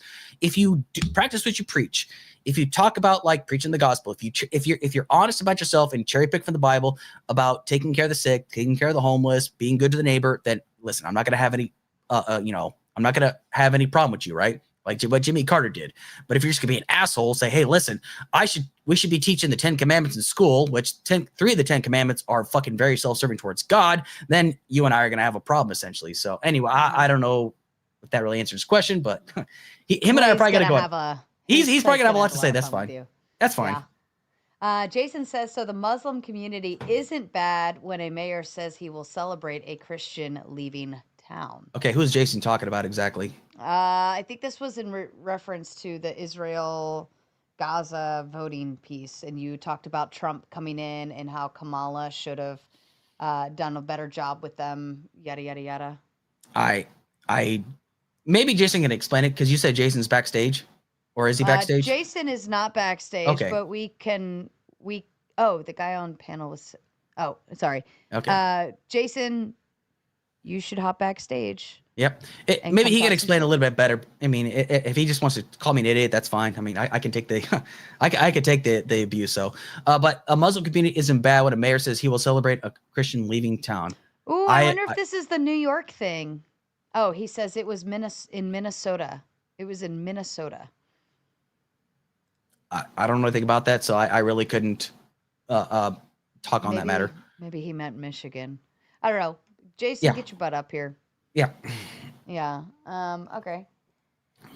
And then Iotin says, what does this gentleman think about the whole banning trans surgery for minors thing? Seems like something everyone could agree on. So when it comes down to surgery, I don't know enough about the topic, really. I don't think surgery like that should take place, but I do think that something like therapy would actually be very beneficial, honestly. When people talk about gender affirming care, they automatically think, oh, well, they go through one session and then they go to the doctor's office and the doctor will immediately hack the wieners off. No, it doesn't work like that, okay? It's not that instantaneous, okay? It's a very lengthy process. It's not just one doctor, it's multiple doctors. Now, do I think that there should be like surgeries at that age? No. Personally, no, I don't think so, because I don't think a situation ever is that serious. If people want to talk about like, oh, well, cancers, well, cancer is a completely different story, but taking children to therapy would be very helpful, because for all these children know, it could just be some feelings they had and they kind of go away. That's what gender affirming care really does, taking them to therapy. Now, if people say, well, there's a situation of like a mother that's trying to groom their child, that's a different story. I don't like that. I don't like that shit if they're trying to force. I look at like the mothers that never made it in life and now they're telling their children, hey, go be in a beauty pageant because I fucking suck at life. I don't like those people either. I think that's really bad exploitation. I have a problem with that in general. Like, I don't like it when parents try to live through their children and try to exploit them for their own personal gain. That's a problem with me. But if children start having certain feelings and stuff like that, it's something that has to be taken seriously, because the second you start denying these children, say, oh, no, it's just a phase, and that's when, suicide rate starts to go up, and it has to be taken seriously. It's easy for me to say because I'm not a parent, but at the same time, though, it's just like we see the statistics climb up. Just the way some members of the LGBTQ plus community are treated, they might get the surgery, they might get the treatment, and then they still commit suicide. But it's just because the way society treats them, that's what leads into it. It's or like the procedure went poorly. That's what it was. So anyway, I mean, or maybe they just had a mental illness to begin with. They probably did. So it's really complicated. So. Ayatin says this one is tomato tax. Carry on. Thank you, Ayatin. As she additionally sends out 5 Raging Tomato gift memberships. At least you're still getting the money tonight. That's what's awesome. I'm glad you're still getting the money tonight. It's because they all know I'm in a pissy mood, and they all don't want me to go ape shit because they know I fucking will. Jason says, but yet you want the rich to keep paying more. We already pay 97% of federal taxes. Should we pick up the bottom 50%? 3% of taxes. Okay, so here's the funny part about this, right? So I make 6 figures, okay? And I still owe the government in money. I am not surviving. I mean, I'm doing okay, but I should not have to be struggling like this. Now, the fact of the matter is the top 1%, yes, they pay massive taxes. Is it really going to hurt them to pay an extra 3% in taxes? No, it's not. But the thing is, they owe in 2019, or is it 2017 or 2019, when Trump did the tax cuts for the top 1%, right? The top 1%, like major corporations like AT&T, says, hey, listen, if you give us these tax cuts, we're going to be able to pay our workers fair wages, right? In 2019, they got the tax cuts, and they still cut 20% of their workforce just to make sure they could pay them a living wage, essentially. You got corporations out there that consistently insist that if you continue to tax them, they're going to have to raise the prices of everything. That still happens, though. They still raise the price on groceries, on milk, and everything, and they still are asking for more, essentially. So they could cry me a fucking river for all I care, because corporations like Walmart, right? It's the largest employing working force in the country, but yet they still have people that are working on, they still get paid on food stamps, right? Or they get paid food, not paid foods. They still live on food stamps because they don't get paid nearly enough. And you'll have those out there. It's like, oh, well, it's just a starting job. Well, listen, people still have to work those jobs. Okay. Are you going to start expecting people to work multiple jobs just to make ends meet because they got to put their children in childcare? You got to make sure they go into the right school. It's not that simple. So if all these corporations are really struggling that bad, but yet they're still going to continue to raise the price. I mean, look at Jeff Bezos can fly rockets in outer fucking space, but yet he's still going to charge like an initial $15 on Amazon Prime. Kiss my ass, you fucking asshole. I mean, seriously, this guy exploits workers more than ever. And yeah, he built his business out of the back of his fucking garage. But the thing is, though, this guy makes more money than we could ever shake a stick at. And yet he still wants more. And he still can't pay people a fair, decent wage and give them adequate health care. Fuck you, dickhead. Anyway. Fair enough. Jason says it was in Minnesota, and that was from earlier. All right, are you ready for your fucking panel? Oh, let's do I it. think I've only got 3 back there, but you never know what's going to happen later. Usually it takes the first few to trickle in before the rest get their balls back in their place. Let's do it. Let's have some fucking fun. Let's do it.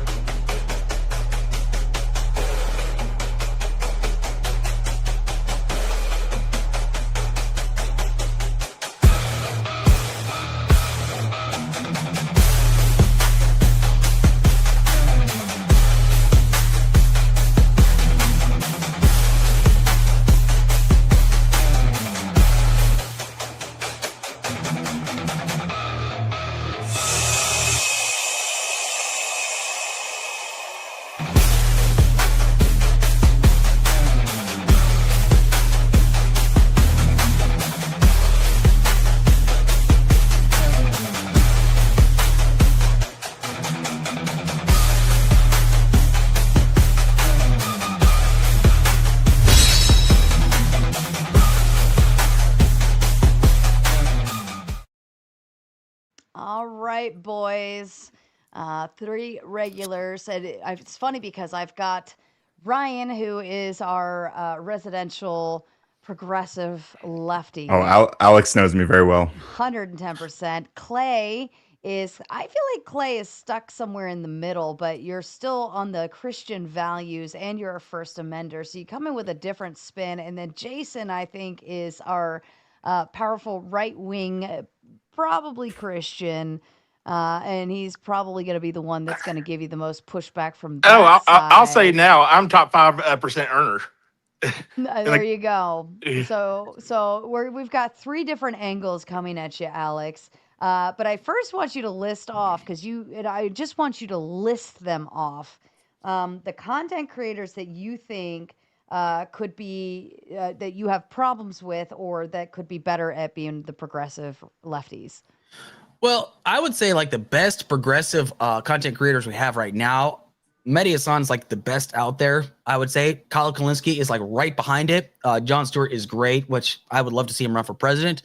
Big fan of Pisco, even though I think sometimes he tries too hard to be the smartest guy in the room, which sometimes he just needs to listen instead of. Like Pisco. Don't get me wrong, I like Pisco. I try to talk to him, but he never answers my DM. So okay. Pondering Politics, I'm a big fan of Josiah. I think he's great. Brian Tyler Cohen, big fan of his, but I think he kisses entirely too much ass of the Democratic Party. It doesn't hold any of them to account, which I think is really important. I think the one I have the biggest, not a beef. I don't have a beef. Like, I've only talked to Destiny once, but it's like sometimes Destiny just needs to read the fucking room. Like when Charlie Kirk was assassinated, Pierce Morgan asked him bluntly, "Can you please denounce this?" And Destiny couldn't be bothered to do that. It's like, dude, read the fucking room, dude. Seriously. Everyone's going to look at you as like, oh, this guy's a progressive. They're all like this. That's exactly what they're going to see this. That's exactly how they view all of us now. It's like, so there's a lot of things I don't really care for Destiny about, but you know, that's just one of them. But Wick is doing a good job. I think Wick does a good job. I think he just needs to be a little bit more fierce, but you know what? Again, he's got a better following than I do, so I can't really be critical of the guy. But I just think Mehdi Hassan is the best out there, because that guy will grab Democrats and Republicans and he will literally he will pin their ears back. He will put their feet to the fire. And if they don't answer his questions, he is not satisfied with that. So I'm a big fan of Mehdi Hassan. So we need more people I think like you him. forgot one. Who's that? Ryan, the radical coder. Ryan that guy? Radical Coder. Who's Ryan Radical Coder? Yeah, I'm just kidding, Ryan. I'm sorry, dude. So yeah, no, it's good to see you, man. It's good to see it, man. It's been a while, so yeah. Fair enough. Go ahead, Ryan, because you were patiently the first person sitting backstage, and I know I feel like you're gonna probably attack. Like this is left on left violence, so I'd like to hear it. Well, I don't know if I'm not here really necessarily to attack Alex. I might be playing a supporting role, maybe. I was actually going to push back. I mean, something. So when I started listening in, I didn't listen to the whole thing, but when I started listening in, I think you guys were briefly talking about. I don't remember the exact question, but Alex responded saying, like when they go low, like we also sometimes have to go low in a sense, like we got to play dirty and we got to talk about the bad things they're doing. And I had like one kind of specific example that I think really hits the point home of this. It's last night, Donald Trump in his look at me, I'm the greatest speech. He one of the first things he said was that inflation when he came into office was at record highs, right? I think you were watching this on stream, Sarah, so you remember this as well. This is just not true, right? When Trump entered office, inflation was at about 3%, which is about where it's at right now. And that was because of things that Joe Biden and the Democrats, and to be fair, like working bipartisanly with Congress accomplished, right? So when Trump inherited the economy, it was at this already low rate. And I think that there's two parts to this, right? It's number one, we gotta make sure that people know that the Democrats are accomplishing things like this, and we gotta not let people like Trump take credit for those things that he had nothing to do with, right? If anything, the record highs that were in 2022 were probably in part due to his reckless handling of COVID, not to mention many other things, right? But also, again, it's like we gotta acknowledge number one, they're lying about this. They're lying to your face. They want you. What's the don't trust your lying eyes or whatever. Like this, it's literally just not true. Like they are straight up lying to you about these facts, and we're not acknowledging what the Democrats are doing. And every time over the last 20 years that Republicans have been in office, the economy's gotten worse, and then Democrats come in, they do the bare minimum to clean it up, right? And we just never, and yet the Republicans still have this completely insane perception of being the ones that are responsible with the economy, and it's just bullshit. And we got to stop letting them run that line. We got to start calling it what it is, and it's garbage and it's bullshit. And they're lying to you, and they're fucking pieces of shit. Ryan, do you know why oil or gas and oil stayed so cheap under Biden's administration? I'm sorry, can you ask me again? Do you know why oil and gas stayed so cheap under Biden's administration?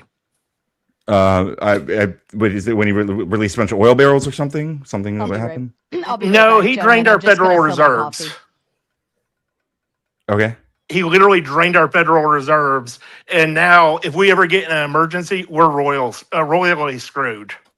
Actually, that's not true. The oil reserves were not actually drained. They're actually being like refilled at this point. They've been getting refilled at this point, so our oil reserve were not drained. As a matter of fact, Donald Trump actually drained our oil reserve far worse than Joe Biden. Hey, Alex, I got bad news for you. What's that? I've been in the oil and gas business my entire life, so yeah, they were drained because I'm really good friends with people down in Exxon. Yeah, I mean, you could still be wrong about this, right? Like, if the data doesn't support you, then you could be wrong. But more importantly, it's just completely non-responsive to anything I said, right? Like, I wasn't talking about oil prices. I wasn't talking about gas prices. I was talking about the inflation rate, the specific inflation rate on the day that Donald Trump took office in January 2025, where he claimed last night to all of your faces, this is exactly what Alex was talking about, bro. Please let me finish. He stood there. Hang on, please, let me finish. He stood there and he told you straight to your face. Let the man finish. Make coffee, dude. He told you straight to your face. One at a time, please. Yeah, he told you straight to your face that inflation was at a record high when he entered office, and it was not. It was actually quite low because of things that sleepy Joe Biden accomplished. And the gas prices that you brought up or the oil reserves has nothing to do with anything I said. Actually, it does, because if the gas prices had gone up, Ryan, like they should have, then that would make inflation go even higher. And there were other things that the Biden administration didn't count towards the inflation rate, like home loans, which have always been counted before. They go up, they go down. I mean, gas prices go up and down so often. I don't even know how anyone attributes it to MMLA, move more towards your screen because you're like off camera right now, dude. Yeah, it always on StreamYard. On StreamYard, it always moves you a little closer. I'm not that to handsome, you know. You don't need to the see left. To me, I mean, I thank God I'm here though, right? You know, I mean, I could be elsewhere, but I'm actually here. I got you. Okay, just want to make sure. Yeah, Jason, I think a lot of Democrats don't think that Joe Biden did more than is necessary from like the national level to regulate gas and gas prices. If anything, I think there are people that are a little further from the center on the left that think Biden probably could have done more to ensure that we're protecting resource security and we're chasing after sustainable objectives. Joe Biden by no means was this aggressive energy president. And so what you're saying just doesn't really resonate with me personally. Well, we need to understand. Duck, I don't care about your feelings. I care about facts. I didn't say anything about. Let me drop I didn't some say facts. anything about my feelings. Hold on. I Landry, did you make bail over at That's Flo's very at disingenuous. Dusty's? I did indeed. Just making sure. Go ahead. Well, you can always grip talk me if you want. You know. Yeah, okay, so just making sure. Go ahead. Let's drop some facts right now. Okay, we actually achieved the highest production rate of producing oil under the Biden administration before Trump took office, and here's why. Okay, because like here's the thing. Oil executives were always talking about how there was not enough land. You don't have any idea how much land they actually had available that they were actually just not choosing to drill from, but they were still able to produce. Yeah, but they were able to produce enough oil to keep us. Now, the thing is, we need to understand something. The president has little to no influence over the price of oil. So when the president tries to trade credit for it, they are lying to you. It's actually the oil executives that actually control the price of oil. They are the ones that produce it. And the thing is, the oil that is actually used in this country is not even our own oil. We export. We still became a big exporter of oil over the entire world. So the thing is, like when it comes down to blaming Biden for gas prices being so high, that was still because we were still recovering from a pandemic. That's not on Biden essentially, but everyone wants to blame Biden. But here's the funny part. The Republicans blame Biden for the gas prices being so high, but gave him no credit when the gas prices dipped at like $2.30 or something like that. They never got that low under him. Well, to be fair, Alex, I think what Jason's saying, hang on. Is a lefty. And where I'm at now, gas prices are under $2. What's a lefty? What's a lefty? I'm sorry, just who's arguing on behalf of that side. Can we not do that right now? Hold on. Stop. Just shut up for a second. Ryan is definitely a lefty. Clay kind of sits in the middle. Duck is weird. Jason is a hard right. And Landry, I don't know if we know your positions because you haven't been here for debates quite yet. Yeah, that's what there we go. I'm Now we trying to have figure out, you know. everyone's synopsis. Radical coder is very, very passionate, so let him go ahead and kerfuffle. Yeah. I just want to say to what Alex was saying to Jason, it sounded like, and correct me if I'm wrong, Jason, you were saying that like you were actually acknowledging that there was a period at least where Joe Biden did have something to do with gas prices remaining at a relatively steady rate, and it was because of releasing, I believe it was 250 million barrels of oil from the reserve, leaving about 380 million. This is what someone in my chat said, so I don't know if those numbers are exactly right, but that's what it was according to the Department of Energy. But so it like and. No, sorry. Number one, that would mean that, you know, there are situations where the president can influence the prices of oil and gas. Like they can have some influence on that positively in Biden's case, as we just talked about, but also negatively by doing other things, right? You would agree that like there are things, Alex, I guess I'm pushing back on you right now. You would agree there's ways that the president can negatively impact the price of gas and positively impact the price of gas. Influence, but not control. That's the difference, though, because like here's the thing. Like I said earlier, if a president declares war against, like, say, for example, Saudi Arabia, the price of oil is obviously going to go up. Why? Because they are a mass producer of oil. They're going to consolidate the resources for them. It's going to cause, you know, supply and demand to change significantly. That's just how things go. Influence, but cannot control. And that's why OPEC told Biden to go screw himself whenever he begged him for oil. Now, why would OPEC do that exactly? How do you win elections? Because of the Abraham Accords. How do you win elections? Who are you asking? You get votes. That's the easy answer. Yeah. Okay. When you tell the voters, I don't really give a shit about what the fuck you think. How the fuck do you expect to get the goddamn votes, Alex? Well, I actually have a great point responding to something you said earlier about that, Clay, because you commented earlier, apparently, I think this was a super chat or something, where you said that, like, you know, we have to appeal to Christians who don't want evolution being taught in schools. But I just did a quick search earlier. Yeah, I think it was Clay. Me. Yeah. But the fact is, so why did you change your name to Clay? Tell me. Before you attack him, because we can make fun of him for vote for your evolution. party. Please, let me land the plane. Hold on. Why are I'm not you even voting for your walk time party? tonight. Hold on, Clay. Yeah. Settle down for a second. Let me just land the I plane, don't right? even know So why Ryan wants me to vote for his party. I don't give a shit about Ryan. I don't think you will. Clay, hold on and let him land the plane, please. Thank you. Yeah, just to land the plane, like it's actually like really short, right? Like I looked it up, and it seems like only about 10% of people are opposed to evolution being taught in schools. So I mean, you see, it seems to be the case that you're actually in the minority if you are taking issue with this being taught. So I don't really understand where you're coming from with that. Obviously, most people in America are Christians, and most of the Christians in America even believe that evolution should be taught in schools because most of them believe in evolution because they're not So here's the brain problem dead.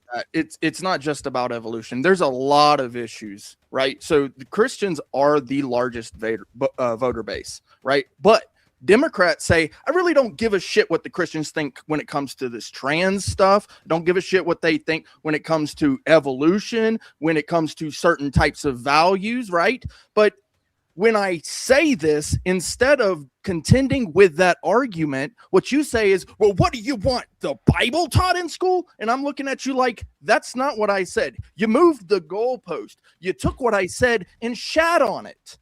Yeah, but you're ghost right now. Like, a large did that, fucking right? piece of the population. Now, Ryan, I don't give a shit what the fuck you have to That's say. an I want to outright hear lie. Alex's view Because you're not He's responding to actually it. involved. Like me, he is involved in the actual politics of his place where he stays, where he lives. You're actually involved. You know shit about me.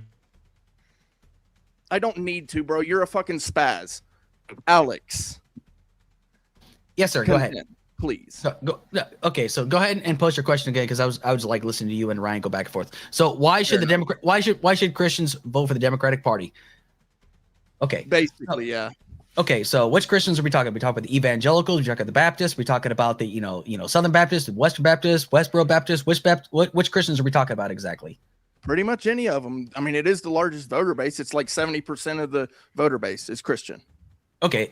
Well, the thing is like I have no idea which Democrats you're talking about. It's like, why should I give a shit about Christians? I have not heard anybody say that. As a matter of fact, there's been a lot of Christians that happen to vote Democrat. Especially like there was the bishop that Trump actually got rid of because he felt attacked by this person because she simply said, show kindness towards immigrants that come into your community, essentially. You mean the one who took like $1 million donation from the LGBTQ before she gave that speech? Why does that matter? Because they paid her to say that because they knew it would upset Trump. Okay, so why did it upset Trump though? They paid her to say that? Is that believable? They did pay her to say that. Okay, so far I can't verify that because I'm not going to look that up right now. Okay, so here's the thing. Okay, so Clay, you're talking about like why should Christians vote for the Democratic Party? I don't fucking know. That's not my place to say. I already said the best Christian that we've ever seen in this country was Jimmy Carter. No, we had Jimmy Carter, and the Republicans literally shat on him and talk about how he is the worst president when that guy actually practiced what he preached. And guess who they put on the pedestal? A guy that can't even hold the Bible right side up. That is their moral person that is the head of the Christian party, essentially. I mean, here's the issue though that you're going to run into. So at least he holds a Bible. And here's another issue, Alex. Joe Biden. You said that people don't care about the trans issue. Look up the percentage of parents who do not want trans playing sports, or even Americans who don't want trans playing sports in schools. And you say it's not an issue, but over 70% of the United States do not want trans in sports. Jason, what's a bigger issue? I don't understand it, No, Jason. hold on, wait, stop.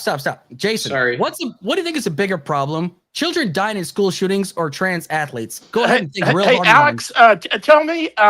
That's not what I asked. Alex, tell me who's been the last two major school shooters? Oh, wait, 2 trans people. That's not true. That's not even true. It's not even true, but you're dodging the question. The 2 major ones were. Yes, they were. Okay, no. Jason, you're dodging the question, and I would like you to answer it, please. What should you think is a bigger issue that people should be more concerned about? School shootings or trans athletes? Well, considering that most school shootings aren't even school shootings, they consider like gang violence. You're still not answering the question. I am. I'm just not answering it the way you want. And I really don't care what you want because you're a cocksucker and I don't care. Damn. Hey, man. Jason this has is- officially Is that popped. a comment? Hold You can on. insult me. Jason has officially popped his panel cherry by I calling love it. someone a cocksucker and yelling at them, and it's perfect. I love it. Welcome to the dark side, Jason. Good Welcome.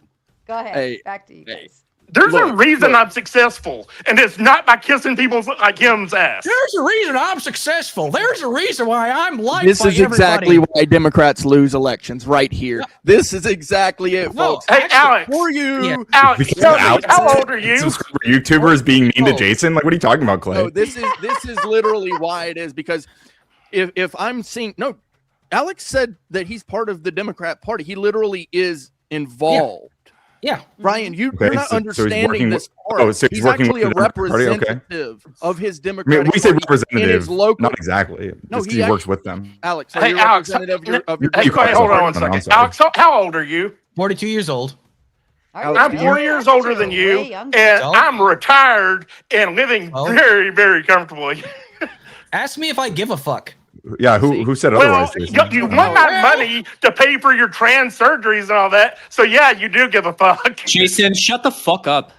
What are you talking Duck, about? yesterday you Shit. ran and fucking hid the other day when I came up on panel. So Duck, you can fucking run away again because you're just Jason- the crazy loon Okay. in the fucking panel every week. Jason, nobody fucking cares about how old you are and how successful you think you might be, okay? Yeah, fuck you, Jason.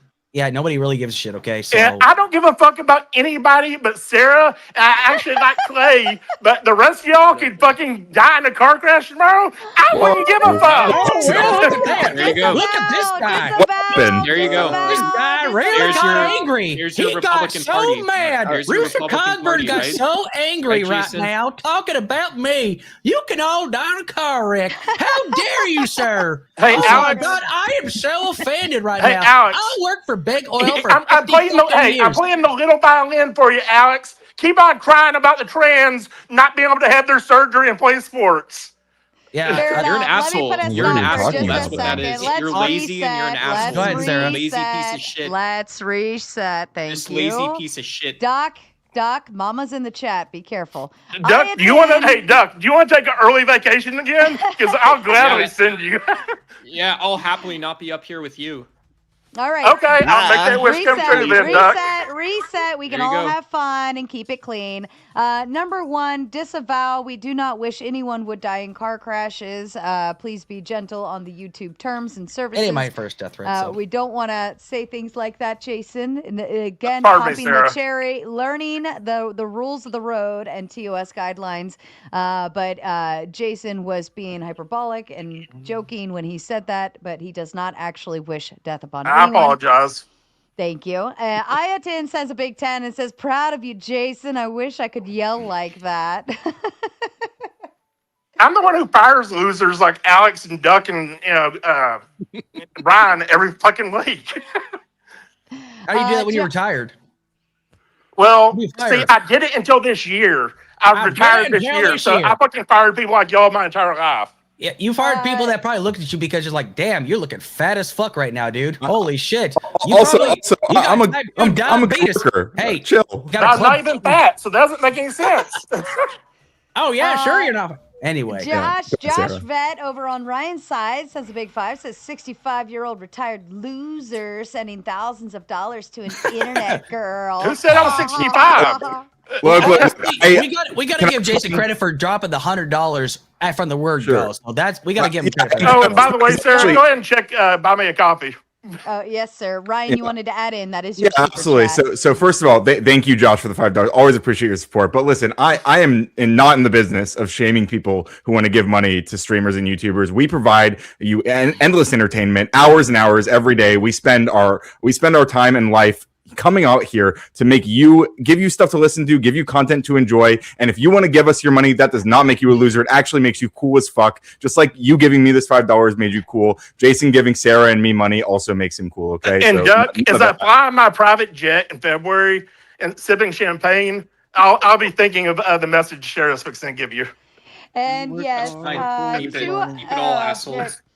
All right, Piece of shit. $200 has come in from Jason on the Buy Me a Coffee app and says, "Buy Doc, I get 4 ask minutes? and you shall receive." No, Actually, since it is Two. well, since you did pay double, I will allow it, and it is fair. I think it's fair. So, Doc, you have to plead to the audience. We will all be quiet. I'll be right and back. Respectful of your time to plead. Yeah, take your time, Alex. And Yeah. beg for them, ask them, plead them, or tell them to fuck off, whichever one you want to do. But if you want to stay on for the night, they would have to pay $200 to keep you on. The floor is yours. So there's this funny synergy that happens. I think when I love listening to Alex. He and I have been on Grid Show together. And Ryan's here and stuff. And so if you guys want to hear beautiful conversations tonight, that $200 is going to go pretty far. I don't know what else I have to say. Is that like, yeah, you know, and yeah, it's also Sarah's Christmas Cuckable Fund, I think, is the other part of it. So that's my main grift. I was going to do a Jason one-man show up here, you know, go catch. That's my wife's boyfriend or something like that. But I didn't say that. I didn't say that. But yeah, if you guys want to keep me, yeah, 'tis the season. Sarah's a great host and hostess. She's always up here. And to me, that's, I think, is one of the most inspiring things about the panelverse is that, yeah, you can get that sort of white share, high quality content with a little energy and excitement. I try and contribute to that. So if you guys want to pitch in a couple bucks to keep me up here for a few minutes longer, I appreciate it. Also very generous of Jason to donate that. So yeah, that's it. And yeah, Jason, I was glad this is the first time I've heard you pop your cherry on a panel. And what else? Yeah, they don't give out money for not being informed and educated. So another reason to sort of keep me up here on panel is I'm informed and educated, and I like talking about conservative and democratic politics. I'm a progressive Democrat, so another good reason to keep me up here is yeah, that's it. All right. Well, I will tuck you backstage for a few minutes. If anyone Thanks. would like to keep Duck here, I'll keep him backstage for a couple more minutes. So if you come in with the 200, I'm sure Duck would greatly appreciate it. Otherwise, we're left duckless. All right, panel, back. So to Clay, you. let's talk real quick, okay? Somehow You I'll and get I. over it, Sarah. So Clay, how about you and I talk real quick, okay? So I'm you happy had a to. yeah, okay. So first things first, you said this is why the people will never vote the Democratic Party. Can you kind of like clarify exactly what you mean by that? Because we talk about evolution, or it's because we don't respect Christians enough? What is it exactly? Yeah, so I sit in the middle. I lean right on most of my serious matters. Most of the serious stuff I would lean right. But other than those, which you probably know which they are, I would be completely liberal. Like when it comes to especially things like free speech and ownership of what we have. I want us to be able to have what we have without the government intervening, tax, all that stuff. But particularly the Democrats do not listen to what Christians are saying, but Republicans do. They constantly say to the people, yeah, we kind of like that idea. We won't go along with things like those things that I would lean right on.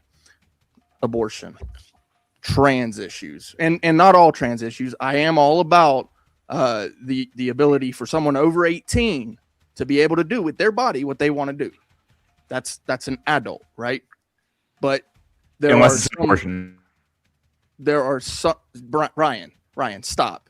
For real. Because you have this horrible stupidity about you that cannot be interjected. What's the stupidity? You just said you support people over 18 doing what they want with their bodies, and I said except for an abortion, which is true. Ryan's gonna hold on. Ryan's gonna tell you everything that I need to tell you, Alex. Keep going. I mean, you're still my talking. piece. Yeah. So essentially, if I tell you that these are the issues that I appreciate, particularly evolution is one of those, where evolution is actually a theory, right? It's not a fact. There's a lot of evidence that people tell me is backing it, but I look at the evidence and I said, well, that's not really evidence. That's just conjecture. Now, that's me. And I'm a pretty intelligent individual, okay? Especially when it comes to the sciences. So are all the people that specialize in evolution, are all the people that like actually study this, are they all lying then? Well, they're lying about it being fact. And that's how it is taught in schools. Okay, so what is factual then? Okay, so go and tell me what's factual. Like, if evolution is not a fact, what is a fact? The fact is that it is a theory. It is a theory. Now, like I said... What do you think that means, Clay? Oh my God, shut the fuck up, retard. What does it mean for something to be a theory? What does that mean for it to be a theory? I really don't like the R slur, honestly. I'm sorry. I don't like it. I don't either. You're a science guy, right? You'll get over it. I got a R slur pass. Hold on. Is my mic bad? Just say tard. I keep turning you down, but it's like it keeps going back up. Well, Ryan's chat's calling me that in the chat, just left and right. So I mean, yeah, it doesn't really bother me for the two liberals to be called that. Wait, why are you lying about this? Who in my chat's calling you an R slur? They're in Sarah's chat calling me that. And okay, I do my apologize. chat doing that. Yeah, Sarah. It's people from your chat, Ryan. Because I do understand that. I mean, if they do it in my chat, they'll be banned from my chat. So God, Ryan, we don't do that. shut up, dude. Okay, so anyway, Jason, no, you dumbass. Okay. So, Clay, you and I were talking. So, okay, so if evolution is not a fact, what is a fact then? The fact is that the fact is that the most honest person that I've ever met when it comes to this is Flo. He's pointed out many times that the most honest way to go about this, what is true, is agnosticism. Agnosticism is the most honest answer, meaning I don't know. But if I say I believe, and then I teach someone that I believe these things, then I'm not imposing that it is a fact. I'm not teaching the children that it is a fact. I'm telling them that this is what I believe. And this is exactly how I explained it to my nephews. It said, I don't know, but I can tell you what I believe. But when you go to school, public schools, the place where these tax dollars are funding these sciences, the teachers are teaching that these things are fact. And that is a problem. Now, I don't want the Bible taught in school, in the public schools, that is, either. I don't want any of these theories. I want truth. I want fact. And they're not teaching fact. I don't want ideologies. I don't want ideologies or theories or anything proven and taught in school. I want the basics taught in school, just like whenever I was in school, and that's it. Everything else you can learn on your own. That's fair. I mean, listen, I wasn't like trying to get a gotcha. I just want to ask you like what your position was. That's all there is to it. Because here's the thing. When I look at it, right, when it comes down to evolution, it's the most pragmatic solution that we can actually kind of come to. Now, I'm not saying like for example, when people ask the question, okay, so if we evolved from apes, why are the apes still here? The thing is we didn't evolve from apes. We evolved from a different common ancestor. That's the theory that we have. Do we know all the answers? Of course not. But it's the best solution we actually have. It's like the best thing that we have to kind of go off of. Now, if somebody was to come out and say, well, hey, listen, evolution has been completely debunked, I'm willing to hear it out. But it's sort of like, if somebody tries to tell me that the earth is flat, I'm going to look at them like they're stupid, because the earth we objectively know is not flat, essentially, because it's been objectively proven. Now, do we know everything to be truth as far as like science? So when it comes down to evolution, no, we do not. And I accept that. It's fine if you don't know the answer to the question. I'm okay with that. So anyway, go ahead, Sarah. And before you answer, what I do know is truth is $10. $10 coming into my pocket from Texas Bully Mom. We love doggies, so thank you. Cheers to Jason, except with mocktails, because I don't drink. That is fair. I like that. I don't drink often, but when I do, I thoroughly enjoy it. So cheers back to you, and cheers to Jason. Thank you. All right, back to you, gentlemen. Yeah, anyway. And so I do appreciate that you're recognizing what I'm saying here, because here's the thing. I do fight for the First Amendment. That one of those is religion, right? And there are people that don't believe in evolution. I'm one of them for sure. But when I was in school, I was taught by literally lefty teachers that evolution was fact. And it's taught all the way through college that these things are fact. But it's not just evolution, it's other areas in the sciences. When it comes to medical stuff, especially in the psychology field, people are being taught that certain things are true and factual when they're just studies. Now, like what? I'm all about teaching the studies, right? But then pose it as it's a study. Can you give an example, please, Clay? Sure. Psychology is one of those. In psychology, can you give an example of something that's being taught as fact when it's just a study, as you put it? That people are born trans. Yeah, I mean, it's taught in psychology that people experience gender dysphoria, which is true. Like the symptoms of gender dysphoria, 100% true. It is a fact. Is a fact that people experience this, and it's Gender dysphoria doesn't mean go chop body parts off, though. I mean, I'm not saying that. I mean, that's not what's taught as a fact. The popular thing to do now, Ron. At this, man. So it's not Alex simple. did address that. Alex did address that. You know, he mentioned that, you know, it's a transitioning. So for someone over 18, yeah, sure, whatever. They're their own adult. They can do what they want to do. Not against it at all after 18. But especially when it comes to children, this is where it gets hairy because wait, before we go into trans stuff, before we dive, can we clarify that your specific example of something that's taught as fact in schools is specifically that people need, like, it's a fact that people have to cut their body parts off? Like that's what's given as a fact? You're alleging? Yes, there are teachers teaching that. Wait, are they teaching that it's a fact that people need that, or are they teaching the fact that there are people who have done that and have had positive and seem to have positive results? There are people that are telling kids that yes, if they feel like they need to do that, then they need to do it. Jason, I'm asking about kids. What are you talking about? I'm asking, is it true? Is this the case? Is this what Clay's alleging, right? That they're teaching in psychology classes that it is a fact that people absolutely need this thing to happen, or alternatively, are they teaching? It's been a while since I've taken a psychology class. Come to the question now. Or alternatively, are they teaching that there are these studies that have been done that suggest that there are people who, under these specific circumstances, have gone and do this procedure and have had positive outcomes? Is that what they're teaching, or is what you guys are alleging? This is what I'm alleging. That people are being told that if it doesn't happen, if the transition doesn't happen, then that person will unalive themselves. This is the problem. We do not know whether that person is going to unalive themselves. Their psychological issues may be able to be talked down. Therapy. Wait, I like that Alex brought up therapy. Yeah. Therapy is a great point, right? Also medication. These things that can happen before you just go straight to that. Now, I do understand in these extreme cases, and I don't have a problem with that for people who are over 18.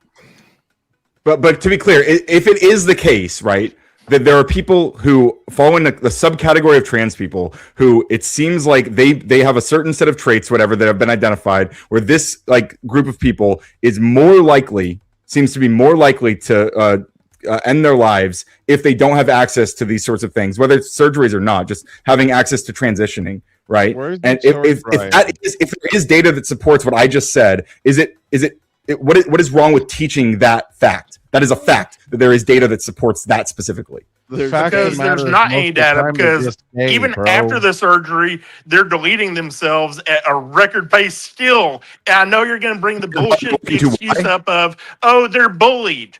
Who cares if you accept yourself? You don't care what others say. If you can't accept yourself, you do care what others say. It doesn't matter if people get bullied or not.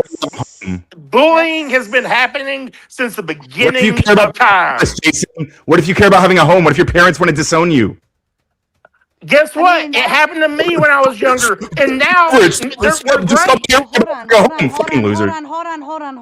on. That's a family issue, though. That's not a societal issue as a whole. But if there's a pattern of specific people having this specific conflict with their families, then it is a societal issue. Yes. So you know what's funny, Sarah? Well, but okay, like if I can't see it that way. If my parents reject me as their child, then that is their problem and my problem to deal with. And it's up to me on how I'm going to take that information and go forward with it. Now, if I choose to be down and depressed and miserable, that is my choice to make, like, to go that direction. And shout out to Ayatin for completing the goal with the Big Ten and says, tisk, tisk, tisk. And also, I want to let you all know I kicked off the gauntlet. So if you are watching over on the Raging Tomato, start heading over to the Gauntlet. I'm setting up the raid now, and I'll shut down the Raging Tomato side here in 2 minutes. So now's your time to make your way over. I'll drop the link in the chat and have you raid over as well. But Ryan or whoever, go. So isn't it interesting, Sarah? Out of all the issues that I talked about, what's the thing that people want to talk about the most? The trans issue, the boogie, trans. That's all they give a shit about. They want. I talk Alex, about because y'all are. Jason, sweetheart. They've shot up 2 schools recently, and you don't care about that. Okay, first off, fuck you. I've talked about like school issues, okay? Fuck you, bitch. I talked about school shootings, and you don't give a shit about that because that's not part of your prerogative, okay? I talked about the school shootings, but you just want to. Are you a chaser? Do you chase after trans people? Is that what it is? No, I don't. Yeah, I bet you Matter do. of fact, one tried to assault me about 2 months ago for calling him a man because he was dressed as a woman, and he got arrested for it. My state's great. Sure they support people like me. It's awesome to harass a trans person, dude. That's so cool for you. But here's the thing. He tried to assault me, Ryan. You got that backwards, Dumbo. Right? I mean, he shouldn't have assaulted you, but like, I talked about a variety of other big issues, but what's the thing that people focus on? They focused on the trans Alex, issues. let's go to the other thing I brought up in chat. Let's talk about it, Jason. No, hey, Alex, shut up. Let's rock Okay, go ahead. Hey, little boy, shut up. I'm sorry, go ahead. I'm going to treat you like one of my employees. Shut up, Alex, or I'm going to have to fire you. So fuck yourself, honestly. All right. The transgender issue, and I won't even disagree with that because you're really red, Alex. I wonder why. For a long time, maybe I need to adjust my color on here. For a long time, our panels, we could go down any direction of a topic, whether it's political, societal, cultural, whatever, didn't matter. It always ended on transgender issues. There we go. So I am finding that is seems to be the common denominator. But like I said earlier, Alex, I think the pinpoint is that once we allow one thing to go, then another thing follows, and another thing follows, and another thing follows. That's the problem with Pandora's box. When you open it up, you can't shut it back all the way. So I think that's why, because if we allow the transgender issues to continue on, how much more? Because we already see maps, the PDF people. Fuck those people. Right? But if you allow room for one and you say we have to accept them because it's a mental illness, they can't help it. Then you have to, they're going to unalive themselves because people reject them. It's the same argument. So if you apply this argument one way, then they're going, but I want to be able to love whoever I want. Like, consensually. Ryan, I got this. What okay? if the child says, yeah, I love them too? Children can't consent. Children might say yes, they still can't consent. What if the parent's a fucked How about up it's person been and they allow it? Hey, Sarah, how about it's been proven that the Biden administration, when they brought people from overseas during the evacuation of Afghanistan, brought child brides of the people they were bringing over here to America with them. Speaking of moving, I'm going to shut down the Raging Tomato side. Start heading over to the Gauntlet. The link is dropped in the chat, or you could catch the raid on over.